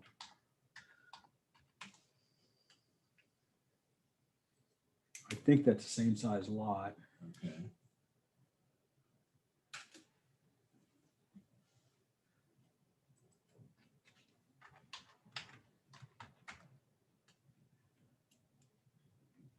And it's probably just raw land. The other one. Hang- that hang I on can a second. give you is- Ralph, hang on a second. We're looking something up. Okay. Effective size 0.5166. That's way bigger than 7,500. Yeah, it must have a note, it's Several, combined with it's its ownership. several lots. Okay. Oh, you're saying several lots. Yes, 0.5166. It looks like that's 1, 2, 3, at least 3, maybe 4 lots. It's a half an acre. It's over half an acre. Doesn't look. It's 27273. It's 27273 and 27272 Oh, okay. And- So it's combined those at least 3 lots. and 27274 and 27275. Okay, so that was a bad choice. How about 27277? That's right down. That's for sure just one. See what it did is it combined these 3 lots Yeah. together. I was trying to choose.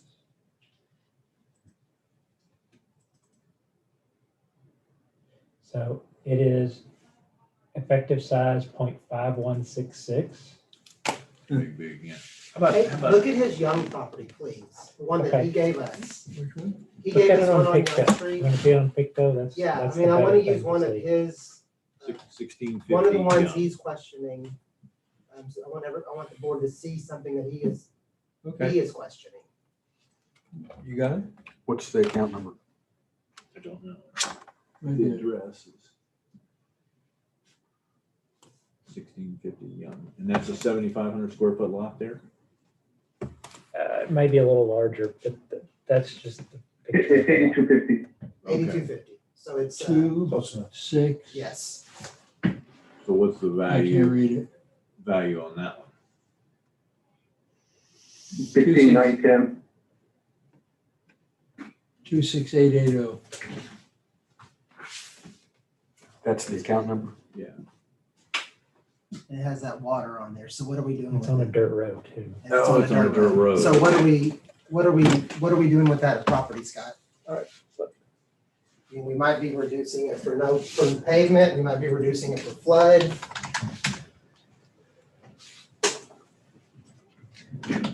The fact that you're on a paved street, Raul, versus a dirt road makes a difference in the value. Yeah, I mean, Yeah, I laugh because maintenance on that paved street isn't the greatest. They came and did a repair the other day, or it's actually a few months ago, and they just threw asphalt on there and let it sit by itself and see if it will level up. So it's not the best paved street, but yeah. It's on at It's 50%. for access. 50%. Yeah. Because of the flooding. Probably. And Yeah. access. And access. Okay. I mean, I'll be honest, the one of the equity comps that they have, which is 2 lots up from this gentleman, is got the same land value. We could look at the lot right next to him, 66584. Yeah, we beat this. I think we thing. will. I think 40,290 Yeah, per the equity grid. yeah. So the equity group. Okay. So I'm going to make a motion on case ID 2021-1459, account number 66586. When considering Q1 incorrect appraised market value and Q2 appraisal ratio exceeds the median level of appraisal or the equity value, I move that we lower the 2021 assessed value from 42,580 to 40,290. Second. All in favor? Aye. Aye. Okay, Okay, Raul. Raul, thank you. Okay. You'll be getting something in the mail here in a couple of weeks. All right, sounds good. Appreciate y'all's time. Thank you so much. Thank you. Bye-bye. All right, bye. So explain to me how these, I mean, when I'm looking at Pictou and I see 3 lots and it looked like they got combined with, Pictou and tax are not the same thing. Yes, doing this. The combination of things that we have in here is a function. I'm bringing her in. That just says, treat this like that. It's not, case- it's not, they're not There's 2 of them. actually combined. 1465. yeah, but if you were looking at the property card for one of those lots, one of those accounts. The box is checked.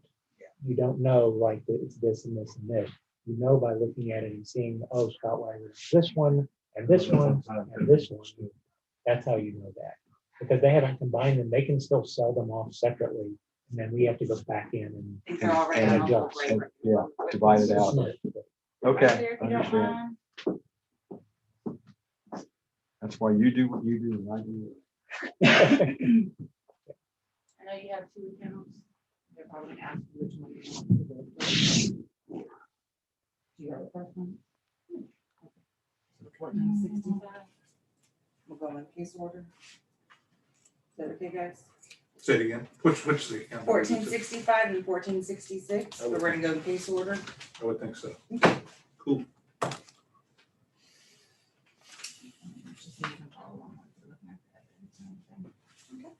Thank you. Did you give your evidence to Donna?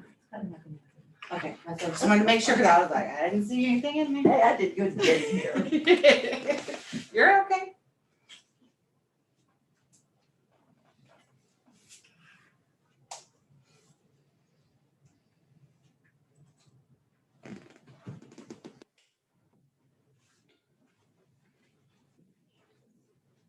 This is Aaron's. Thank you. Yeah.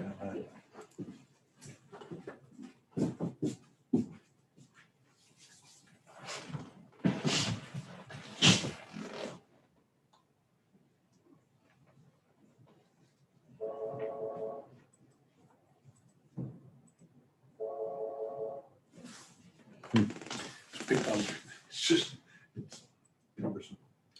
Yeah. Has its advantages and disadvantages. Anna? You didn't, you were just gonna talk, you didn't have any documents you wanted to, no.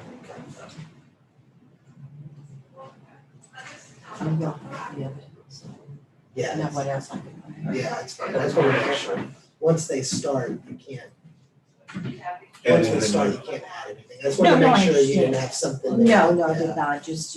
It's okay. Same pictures y'all have already. Bill, if you need me to, I mean, I can turn this around with the Pictou and y'all can see, I mean, if sometime y'all need that done. You know, I mean, Yeah. I know we have it on there for you. At some point, it might come in handy. Right, and that's, There's a couple of Charlie cases. will sometimes look over at it. Yeah, it was a couple of cases ago that it was a little frustrating. Did you protest in Corpus? Couldn't get. Yeah, and when you're doing, well, we've already talked about it. When you're doing stuff other than Pictou, it's Have we ever helpful too. protested? Ad nauseum. Oh, yeah. Is it Like easy? when you want Is it the difficult? card from some other property. That's pretty It's easy. not bad. Yeah. Yeah, Right. Similar, bring your evidence. yeah. Well, that was about 20 years. You see, that's why I'm doing it on a separate device, because it's to bounce back and forth. Oh, you brought a different. Yeah, this is an iPad, and this is my iPad. Because we have a lot of out of towners here, so we get a lot. We can set up, we should set up, About what it's like here and what it's And like there. I've got it on my phone too.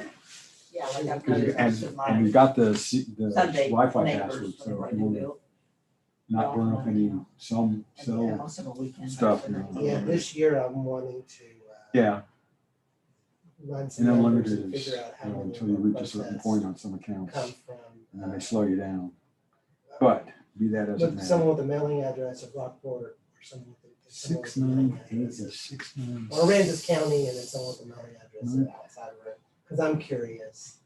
Because it really seems like, 968 and 970. I mean, it seems like it's, The weekenders. it seems like it's like 80-20 here right now. Oh, I mean, it's how many two. residents? They're not adjacent. I know a lot of the folks around people either from the Houston area Yeah, or Austin. They would just do like weekends. yeah, right. Yeah, that's the way it is. That's Rockport now. That's my Yeah, neighbors we've been too. discovered. They're just in on, they're in on the weekends. I know, They're in on the right? weekends. Unfortunately. I know. I like it when it's just a little sleeping village. Yeah. Back in the good old days. Yep. Close the door since I got here. Pre-Harvey, our whole street was residents, full-time, Yeah, full-time residents. yeah, And it's rapidly changing. yeah. Everybody's turning them into mini hotels. Yeah, that's true. The I'm not a big fan of this. the Airbnb and the Vrbo stuff is kind of taken over. The people who have them are big fans of them. The people who don't are not big But fans the of them. cost wise, if you're traveling with a family and you're gonna go stay in a Marriott or a Omni or something like that in San Antonio, and they're gonna charge you $150 to $160 a night Or more. or more. Or you could rent a house that has 3 bedrooms, a washer, and a dryer, and a full kitchen for $140. It's like, we don't even, that's how we do it now. We just don't hardly, Oh, yeah. especially because I've got 4 kids. So having a washer and a dryer is literally And worth, another bedroom. it's worth a lot of money. Yeah, right. Being able to cook and stuff. Being able to cook, Yeah. like we, You go out to dinner with a bunch of kids and the wife. yeah, and we go it's to Chick-fil-A, it's, if the whole family goes to Chick-fil-A, it's $60. Yeah. Yeah, easy, yeah. What happened to our compadres here? Where is everybody? They did it a break. I guess out smoking cigarettes. I didn't know that they did. They don't even smoke. Yeah. It's hard to start. You know, and that the weekend rental or vacation rentals are okay, and there's quite a few around me. But it's pretty sad because every time you drive up, different people. Yeah. Where they are. Yeah. Who's keeping an eye on them? Safety thing. Thank you. In case we do. We're doing 1465 and 66, which is top page 7.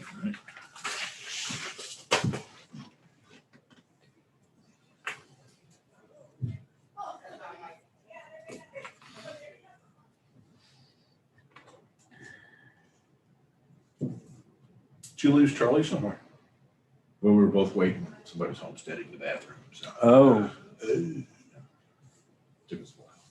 Go over to the old building and take chances. is the back door You know, I was unlocked? gonna do that. The bathroom is on over there. Yeah, is the back door unlocked? No waiting. But there's no waiting or privacy.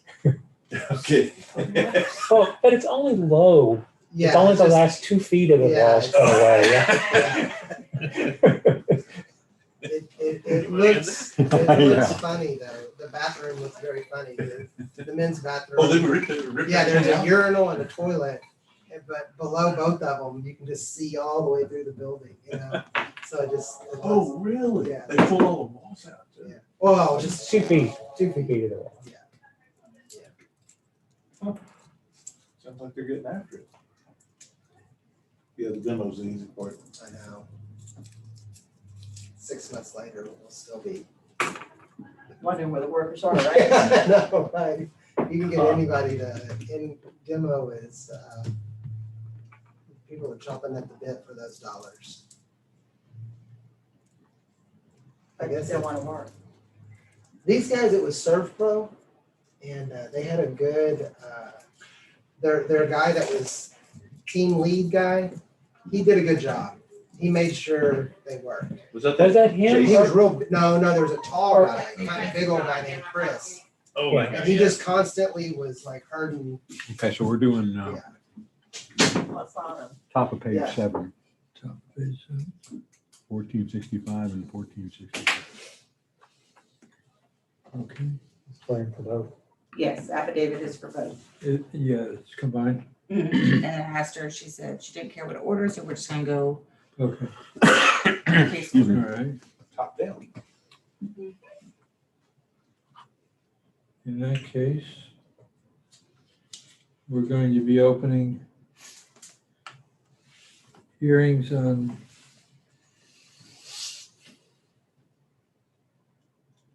case ID 1465 and 1466. This hearing is being recorded. Under protest is Q1 and Q5, and under Q5, it says lot size hasn't changed. Okay. Got that right? Yes. Okay. We are the appraisal review board that will be hearing your protests today. The review board is the four of us. Ray is representing the district, and he's just the IT guy and operating the computer. Keeping you guys straight, right? Yeah, he does. We do not work for the appraisal district. We are appointed to perform an independent review of your protests. At the end of the hearing, you may complete a survey regarding your experience. The survey may be completed using the survey form and emailed to ptad.communications@cpa.texas.gov or online at surveymonkey.com/r/survey ARB. The survey is voluntary.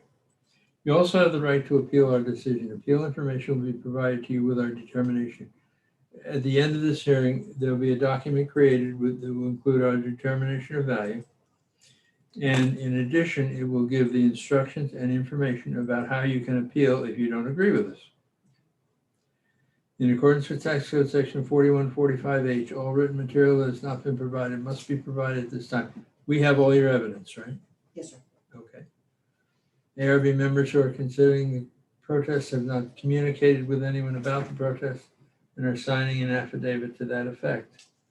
I, Charles Powers, do solemnly swear that I have not communicated with another person in violation of Tax Code Section 41.66F. I, Robert Dayton, do solemnly swear that I have not communicated with another person in violation of Tax Code Section 41.66F.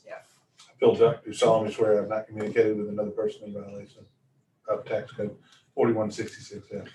I, Scott Wagner, do solemnly swear that I have not communicated with another person in violation of Tax Code Section 41.66F.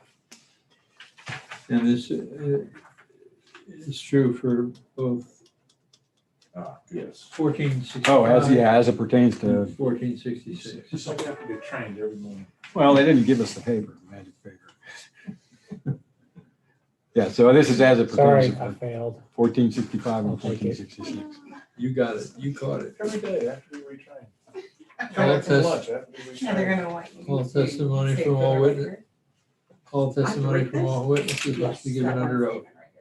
Yes, ma'am. I do solemnly swear or affirm that the testimony I shall present to the appraisal review board for the Aransas County Appraisal District is true and correct. State your name, please. And Jamie. And could you reference the two cases, numbers. 1465 and 1466? Oh, I see now. Yes, for, case numbers 1465 and 1466. Thanks. I, Ray Preston, do solemnly swear or affirm that the testimony I shall present to the appraisal review board for the Aransas County Appraisal District is true and correct. And this is for cases 1465, 1466. I am obligated to ask you if you have an appraiser's license in the state of Texas. No. The governor made me do it. No, don't want one. You have, see that page with the Mylar coding on it? That's how we're going to proceed through the hearing. Okay. And you get to choose whether you speak first or whether Ray speaks first for the district. Which would you prefer? I would like to hear Ray Okay. first. Okay, this is in Copano Ridge. Copano Ridge Road, this is pretty far down Copano Ridge Road, 600 block. So that would mean you're driving down Copano Ridge. When you get to Ridge Harbor, you stay to the left and you wind yourself all the way around through Copano Ridge and you get back to the bay. And that's where we're at now. Historically, these have been on a square foot basis. We changed them to a front foot basis this year. Ridge Harbor is also on a front foot basis, which is similar to this part of Coconut Ridge Road. Ridge Harbor is the road that splinters off at the beginning of, or halfway down Coconut Ridge Road. And so the main reason that this happened is because of 16969, count number 1. You look there, this is 646 Coconut Ridge Road. The subject, am I on the right one? 642? I didn't even look. Yes. Okay. Yeah. So 642. So the first comp, 646, you notice that the sale price is for 650. The district's opinion of value is 573,220. All right.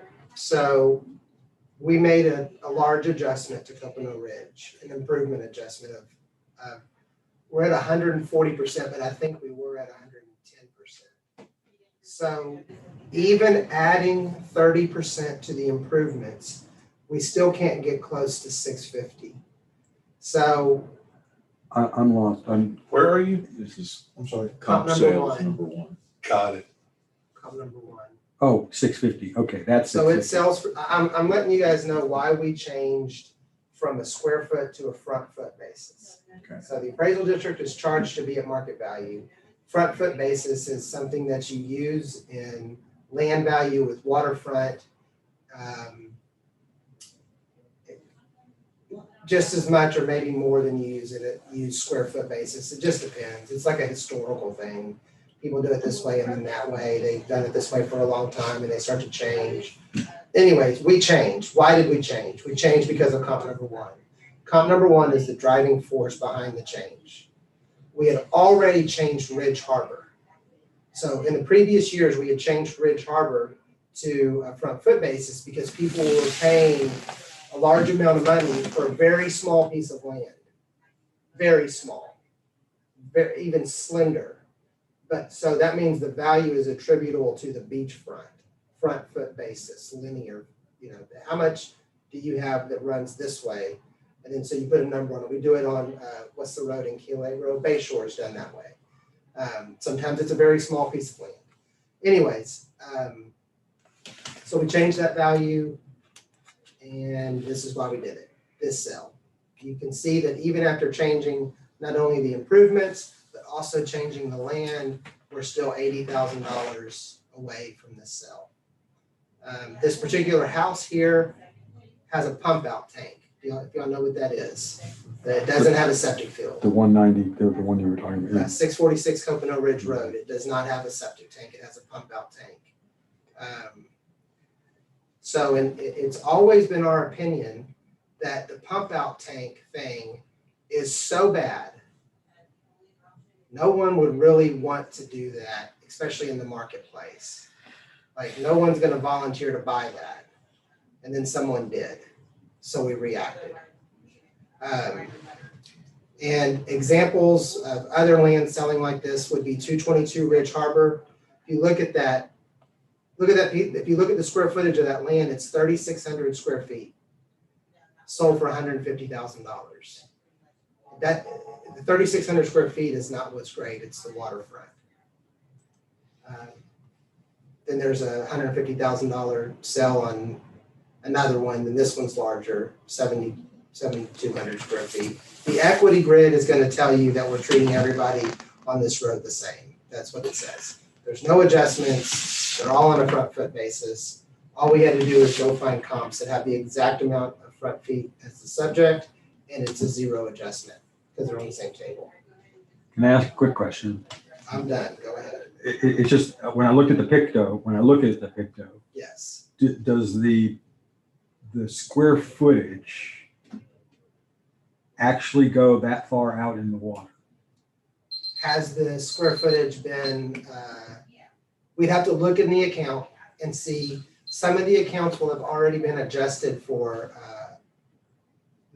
that it's non-buildable, it's water.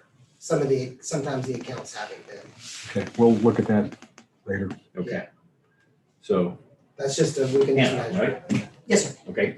You have 2 minutes for cross-examination if you want to ask him questions, and you have 5 minutes then for your presentation. So you Okay. have 7 minutes.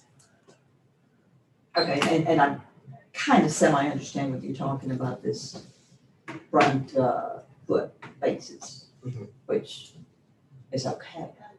But when you look at the the size of the lot and the depth, especially this first lot we're talking about, it's extremely small, smaller than where that house is. That house has basically no land space, if you really look at it. This first So, lot, and the we're talking about only- the smaller of the two, right? The smaller lot, yeah. Okay, just making sure. And, you know, the only improvement I did, because he was about to wash away the road, as you recall, if you recall. I do recall talking. Yeah, and so I put in the bulkhead because that's at the place where the state allowed me to do it in the Army Corps of Engineers. They would let me go further out. That was it. So it's a very little bitty lot. And good for those people that they were able to sell for $650,000. He was a jerk that doesn't know the area, obviously. That's a technical term, right? But why am I being penalized for my little bitty lot? Because I even talked to a builder that's telling me the only thing I can put in there is a small holding tank. And I think you made a reference to whatever tank that guy has, I'm not sure about. Okay, I can only put in a small holding tank. And maybe build a 800 square foot home, according to a local builder. So why are you penalizing me because this guy is able to cash in on his investment? I mean, it's just not fair. Again, the bulkhead was just to prevent the lot from further eroding. And it has eroded horribly, especially after Harvey. Almost washed it away completely.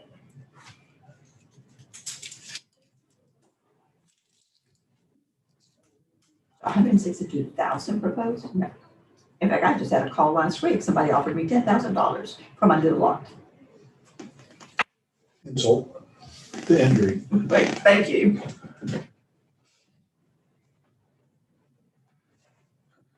Okay, anything else? No, sir. Okay. So Ray, then you've got 2 minutes for cross-examination and 2 minutes for rebuttal. So last year we had a value of $14,000 on it, right? That's correct. Do you think that was a good value? At that point in time, yes, because I hadn't put in the bulkhead yet. But would you say that someone would invest in a bulkhead on a piece of land that's worth $14,000, given how much a bulkhead is? Yeah, and I did. With the plan of building a small home there. Yeah. So I think my thoughts on that are that if a $14,000 piece of land would probably not get a bulkhead. It was really a $14,000 piece of land, but it's not a $14,000 piece of land because the location is so good. The location is really good. So therefore, it's worth it to do what you did. And truly, it's actually very responsible to do what you did because, like you said, as that thing gets closer to the road, the Army Corps of Engineers is eventually going to tell you, you just don't have any land left. They're not going to let you go back and put dirt in and recapture your land. Trust me, I had to find them to do what. Yeah, they're not going to allow it. No, I understand what you did. I understand that. It was a nice. So the appraisal district ends up at a very strange spot. And that is, now we know some answers. Number one, your question of 8,000 square feet, now we know the answer. That's not 8,000 square feet of dirt. We're not valuing it on that basis, but I'm just answering your question now that we've talked a little bit. We know that that's probably 2,500 square feet of dirt or something like that. So the appraisal district has to deal with, we have to deal with the fact that someone buys that piece of land and pays $650 for it, has a pump out tank, has a diminished piece of land, and they're paying that amount of money because of the location. Just like the person on Ridge Harbor bought the piece of land that's 3,600 square feet, and paid $150,000 for it. Like, people are doing it. People are doing it. People are repairing a $14,000 piece of land and putting a bulkhead on it. They're thinking one of these days I'll put a pump out tank there. One of these days I'll build a house there. And the only reason they're doing it is because of Coconut Bay. It's not the ground. Is it worth $162,000? No. We can't prove it's worth that. All we can prove is that it's worth 150. That's us throwing everything but the kitchen sink at it. Why is this in a hearing? Because it's complicated. It's not easy to figure this out. So that's all I have. Okay. So Anna, then you have 2 minutes for rebuttal. You want to say anything else or asking questions? Again, it sounds like I'm being penalized because of this $650,000 sale, which is not my fault, not my problem. I have a little bitty lot. And yes, my plan is to build, but nothing is on there yet. So why are you pricing it so high? We're pricing it the way because we're in the state of Texas, we have to be at market value. We can't act like the sale didn't happen.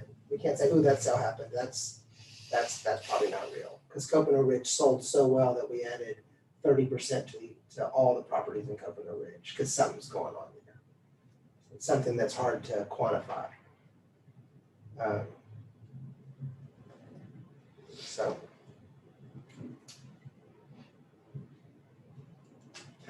Yeah, and guys, I don't have anything else to say about it. You guys can ask me questions.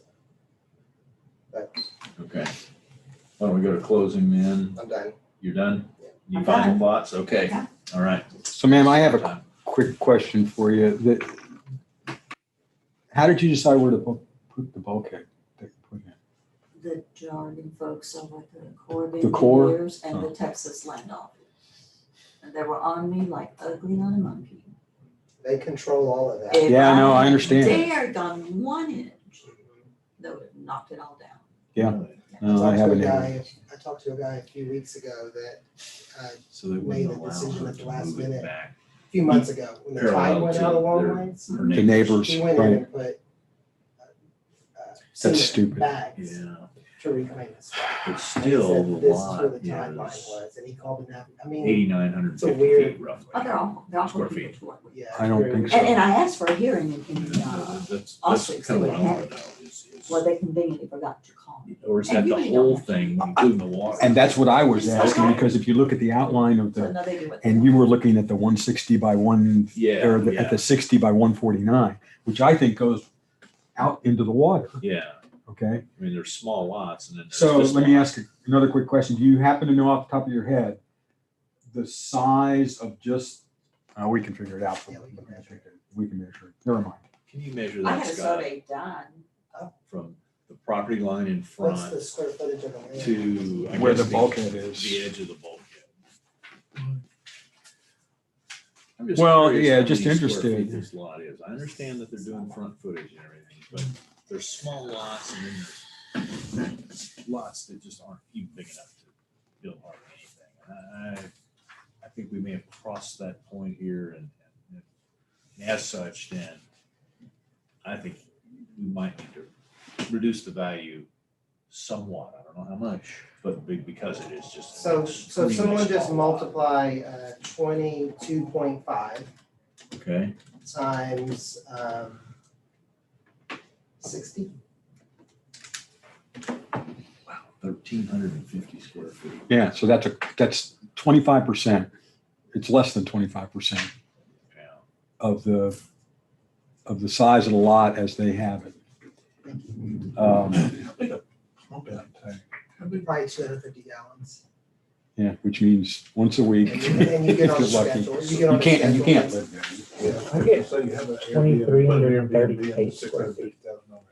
23. Oh, and before they come and set it, you have to have a contract. When you measured it on They'll Picto? come out and tell you. Did you Yeah, measure okay. did you measure the Okay, cap? you included the bulkhead I So included the bulk. the plat doesn't. though. Okay. The plat doesn't include the bulkhead. I don't What know now? why.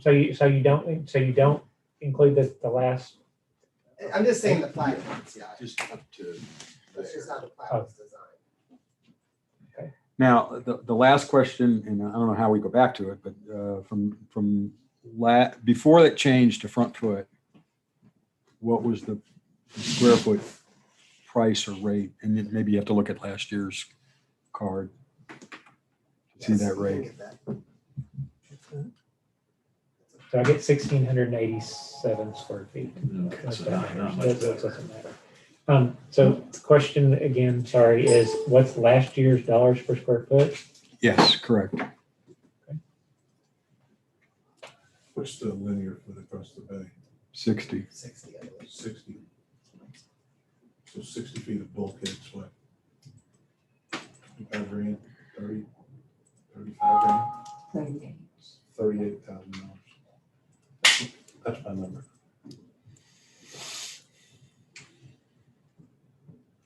Last year's is $20 per square foot. Another $1,200. Wait, 30, what was it again? I'm sorry. $20 times 60. Oh, $20 was linear.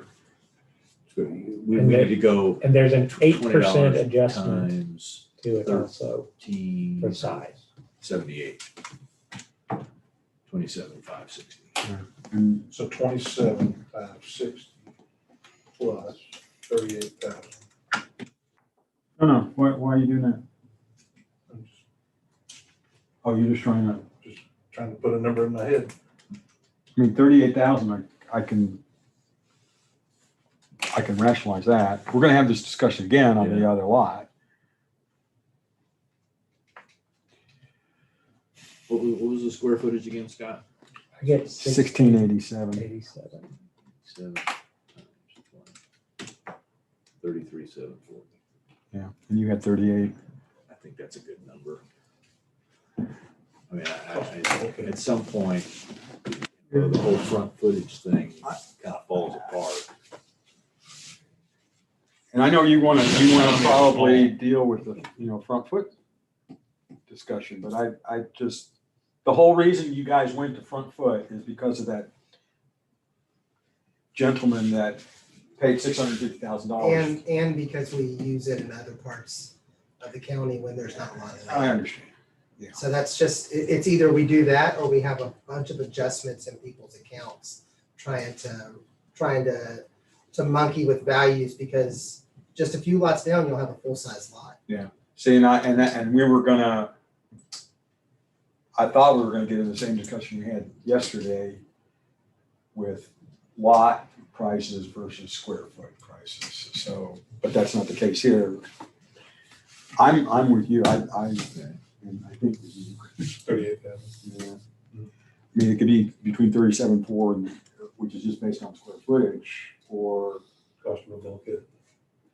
oh, yeah. I'd go up to that. I mean, that's. Yeah, let's, because that 33,740 is based on last year's rate too. Yeah. That's So a- I'm still, That's actually a value, the cost of the value of the land. So you put something on it, or try to put something on it and Yeah. have everybody sign off on it. You can't do squat. It has no value whatsoever. Why wouldn't you take the value of the land plus at least the bulkhead? That's value Because you add, can't do anything with the land until you have some, but it's value add. then that happens when something goes on it. Then everybody's happy. But the bulkhead is maintaining the lot. at the yeah, end of the day. I mean, you That's could value add. say value add, but you also can say it's protection. It's the I most look at hard, a it's the bulkhead, most, it's it's the most value hard add. money. It's the most hard money. And I before can she find did, the whole before she property. put the bulkhead in, she was having significant erosion. She's about to issues. lose the whole thing. Yeah. And even when she did the bulkhead, the yokels at the core and Bureau Land GLO. Management or what, GLO, I mean, for them to do it the way they did it was. Now the other, we'll get into it in the other one, in your other account, but was there already a bulkhead on the other account? On the other? No, it got washed away, About half the with cost the of ARB, the bulkhead on top so of that too had to be redone. So instead of 30, So- it should be 17. So they let you put the bulkhead on the other lot where you have it now, a new bulkhead at that? Yes. The government. Yeah, it doesn't make sense. Yeah. It's based on We a need to law talk- from the We need to talk 1800s. about the other account. Yeah, we will. I'm sorry, I shouldn't have brought it up. Yeah. Yeah. I'm 30. I want to add the two together. Add what together? The price you got for the land at $20 a square foot, plus the bulkhead at 38,000. I consider that value add. How about we split the difference in the cost of the bulkhead? That'd be 50,740.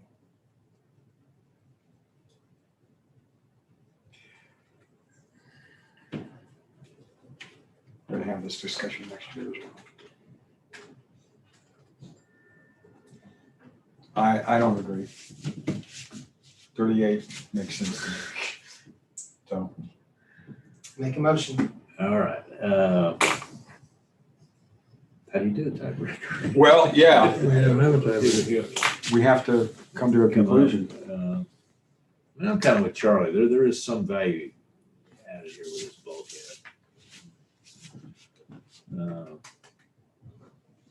Okay, some value, fine. I'll split the difference. Okay. Yeah, I'll go for it. I think it's more a protection thing, but I understand. All right, so I'm gonna make a Can we motion do that? then. I haven't heard the motion yet. Case ID 2021-1465, account 16986. When considering Q1 incorrect appraised market value and Q5 other, I move that we lower the 2021 assessed value from 162,000 down to 50,740. I'll second it. 50740. Mhm. Yeah. Okay. All right. All in favor? Aye. We made it through that one. We got one more to go. That's a win. No, you should consider it. Trust me, thank you. I mean, when I build, yeah, then you can come after me. Yeah. Well, you're gonna have this discussion next year. Yeah, we talked about this. Forever. All right, so we're at 1466, right? Yes. The good news is we've talked about a lot of this already. It's the same principle. This is the same. Same thing. Different This is lots, a bigger same- lot. This Okay. one I do have bigger plans for eventually. And yes, I did go out like half an inch and the GLO and the Army Corps of Engineers were about to eat me alive, but they backed away. And now I just have to pay so much every month for rent and that little corner. Oh, you had to, okay. For the bulk area. Yeah. But just a little bitty corner. It's too bad. And again, this is a bigger lot, but I still don't think it should be appraised at 162,000. So is this near? Yeah, it's right. 2 doors down. So this It's is that one? it's Like a in- leapfrog deal? Yeah, it's in between that $600,000 It looked familiar. Oh, the 600,000. in the middle. She's around that. Oh. This is a very buildable one. Yeah. Yeah. This is a little different. Yeah, this was different. We'll see what the evidence the district brings. Okay, who goes first? Yeah. I thought she was going Yeah. first. so- I'm sorry. Who goes first? Oh, I thought I just did. I thought she did too. Sorry. I jumped Okay. ahead of the game here. That's okay. It's a friendly crowd. It is. Thank you, guys. So you kind of made your points. Anything else? No, exactly. Okay, all right. It's, I mean, yes, the bulkhead's in, Okay. did not increase the size of the lot. Okay. The depth, okay. Yeah. I'm using 60-foot up front, but the depth is, did not increase it. Okay. Okay, so Ray, then you've got 2 minutes for cross-examination, 5 minutes for your presentation. I have nothing to cross examine, and I'm gonna tell you that the equity grid is gonna give you the same number, just like I told you the last time. Mhm. There's no way around that. And then the comps are gonna be the exact same comps. We're gonna approve 150. And I'm gonna say that the house between sold for 650. We got to 570. Even if they overpaid, we're already saying they overpaid by $80,000. That's what we say. That's all.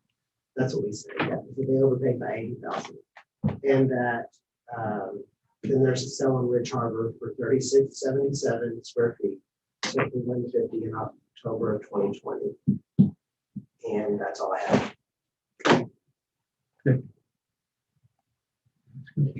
Anna she has another plat, so I'm just gonna look at this plat real quick.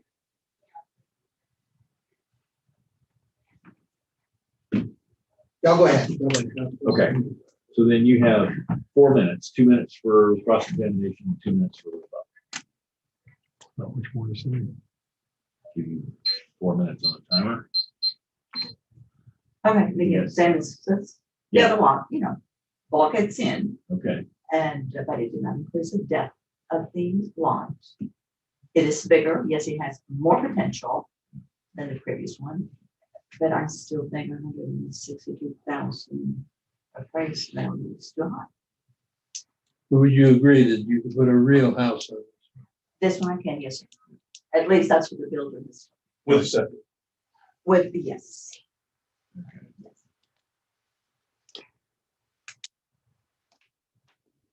okay. Anything else? Ray, anything else? We need to do closing or should we just? No, I don't have anything to say. Okay. If y'all have any questions, feel free to ask. I think we've talked this one through. Okay. Now, I was willing to buy the argument on the other one that it's small, but this is a buildable lot. This is a legitimate buildable lot. I agree with that to an extent. I mean, you're right. It's buildable. It's, you know, all that kind of stuff. But what chaps my cookies is the fact that that half of the 60 by 150 lot is unusable. And But they're going by the front foot, not the square well, foot. yeah, and the reason they made that change, and again, I assume, Scott, that the rate from last year was still $20 a foot. Okay. I mean, that's a big shift. Mhm. Yeah, I don't disagree with you. And What's the lot dimensions here on this 60 by, well, the one? No, the real dimensions. yeah, the land dimensions, and I don't know if Scott measured it yet or whether we can get it off the plat.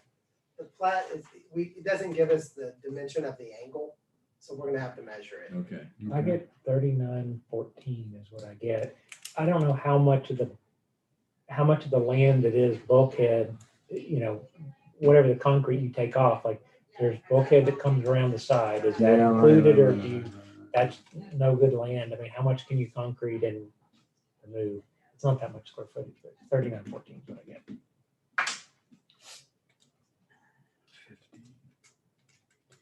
I'm good with the median value of 150. Yeah, I think that's where I am here too, because this is a bigger buildable lot.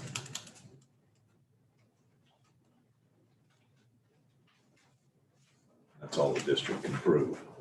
Yeah. Yeah, I think I gotta go with that too, because it's, since it last year was 72.3, it's just a 50% or a double. Okay, I'm gonna go The neighborhood adjustments, 40%. 140. It's only applied to the improvements. Oh, okay. Oh, got it. See, you had to burst our bubble. Once again, I have to be retrained after one. Yeah, So let me go ahead and make a motion then on case ID 2021-1466, account number 16970, and considering Q1 incorrect appraised market value and Q5 other. I move that we lower the 2021 assessed value from 162,000 down to 150,000. I'll second. All in favor? Aye. Aye. Okay. We're done, Anna. Thank you all so much. Appreciate it. Thank you for coming in. You bet.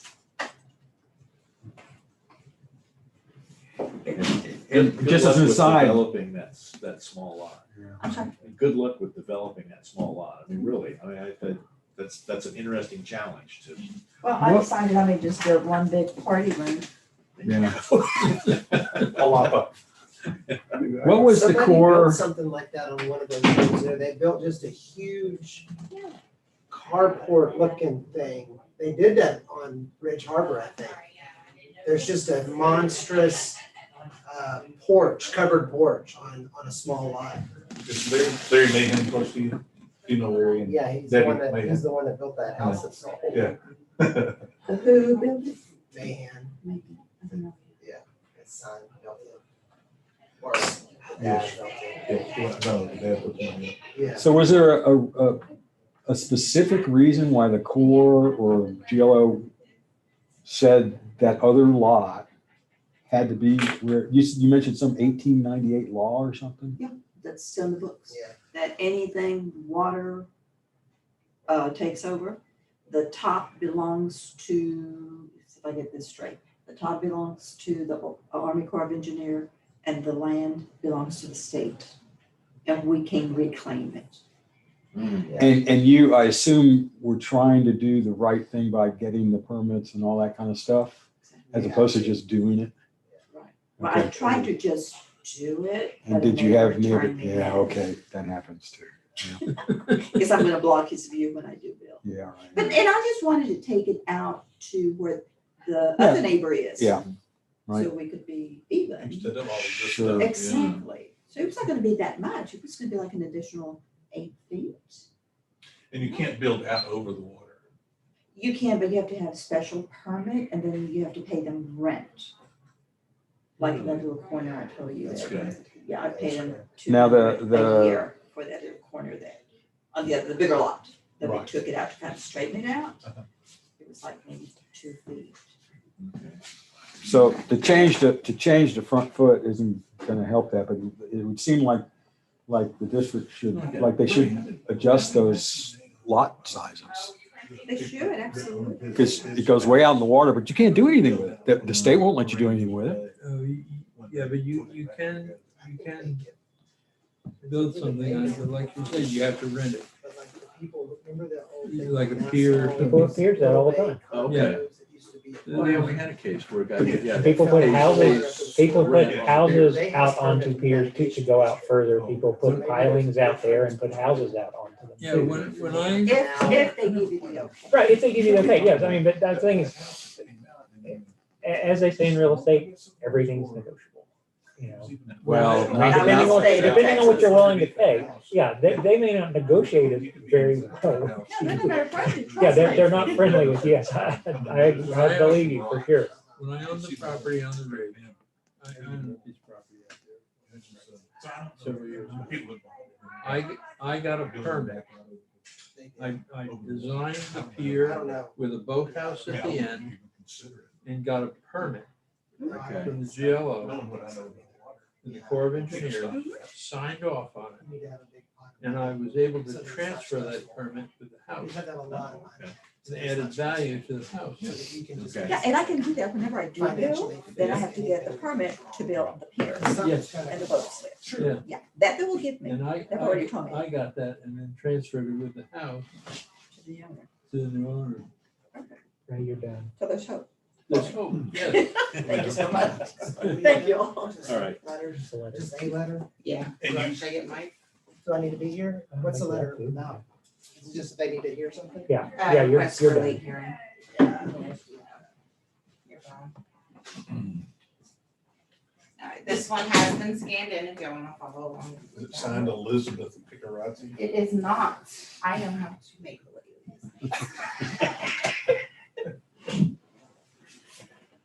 All right, let's see, this is, Now, how do you determine it's agenda item 3 and not agenda item 2 or agenda item 4? 1, 2, 3, can't be that.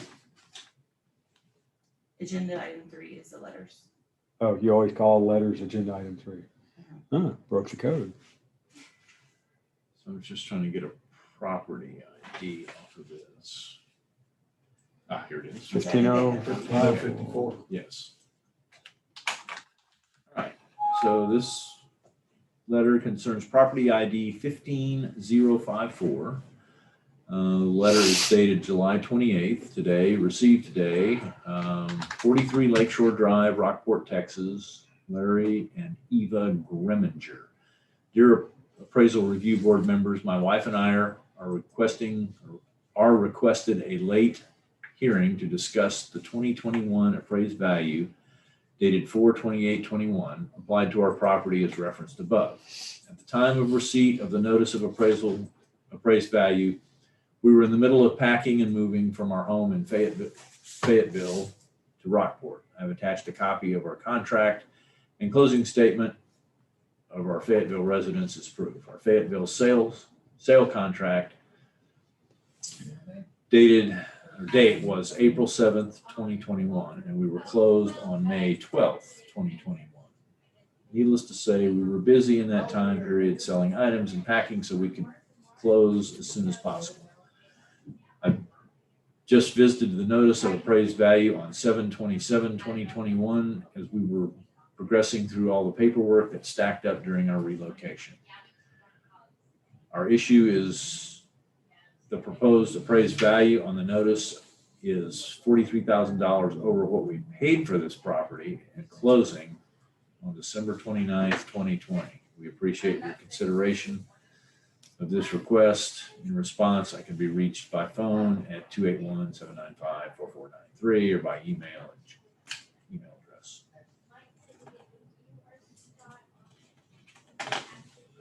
So Betty, the appraisal notices go out to the owner of record on January 1st?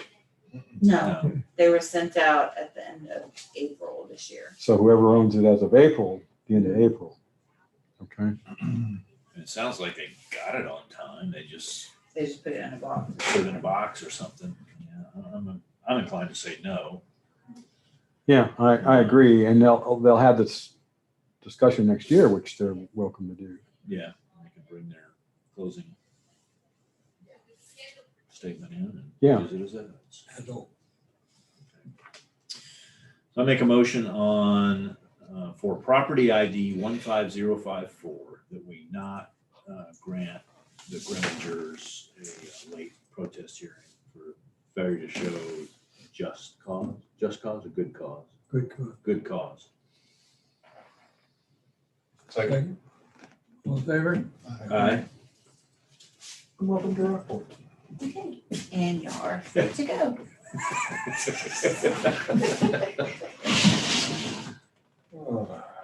There's rules for everybody, Bill. Thank you. We can't leave yet. Wait, what? We have to make a motion to adjourn. I make a motion that we adjourn. Second. All in favor? Aye. We are adjourned. I thought you meant me. I was like, why?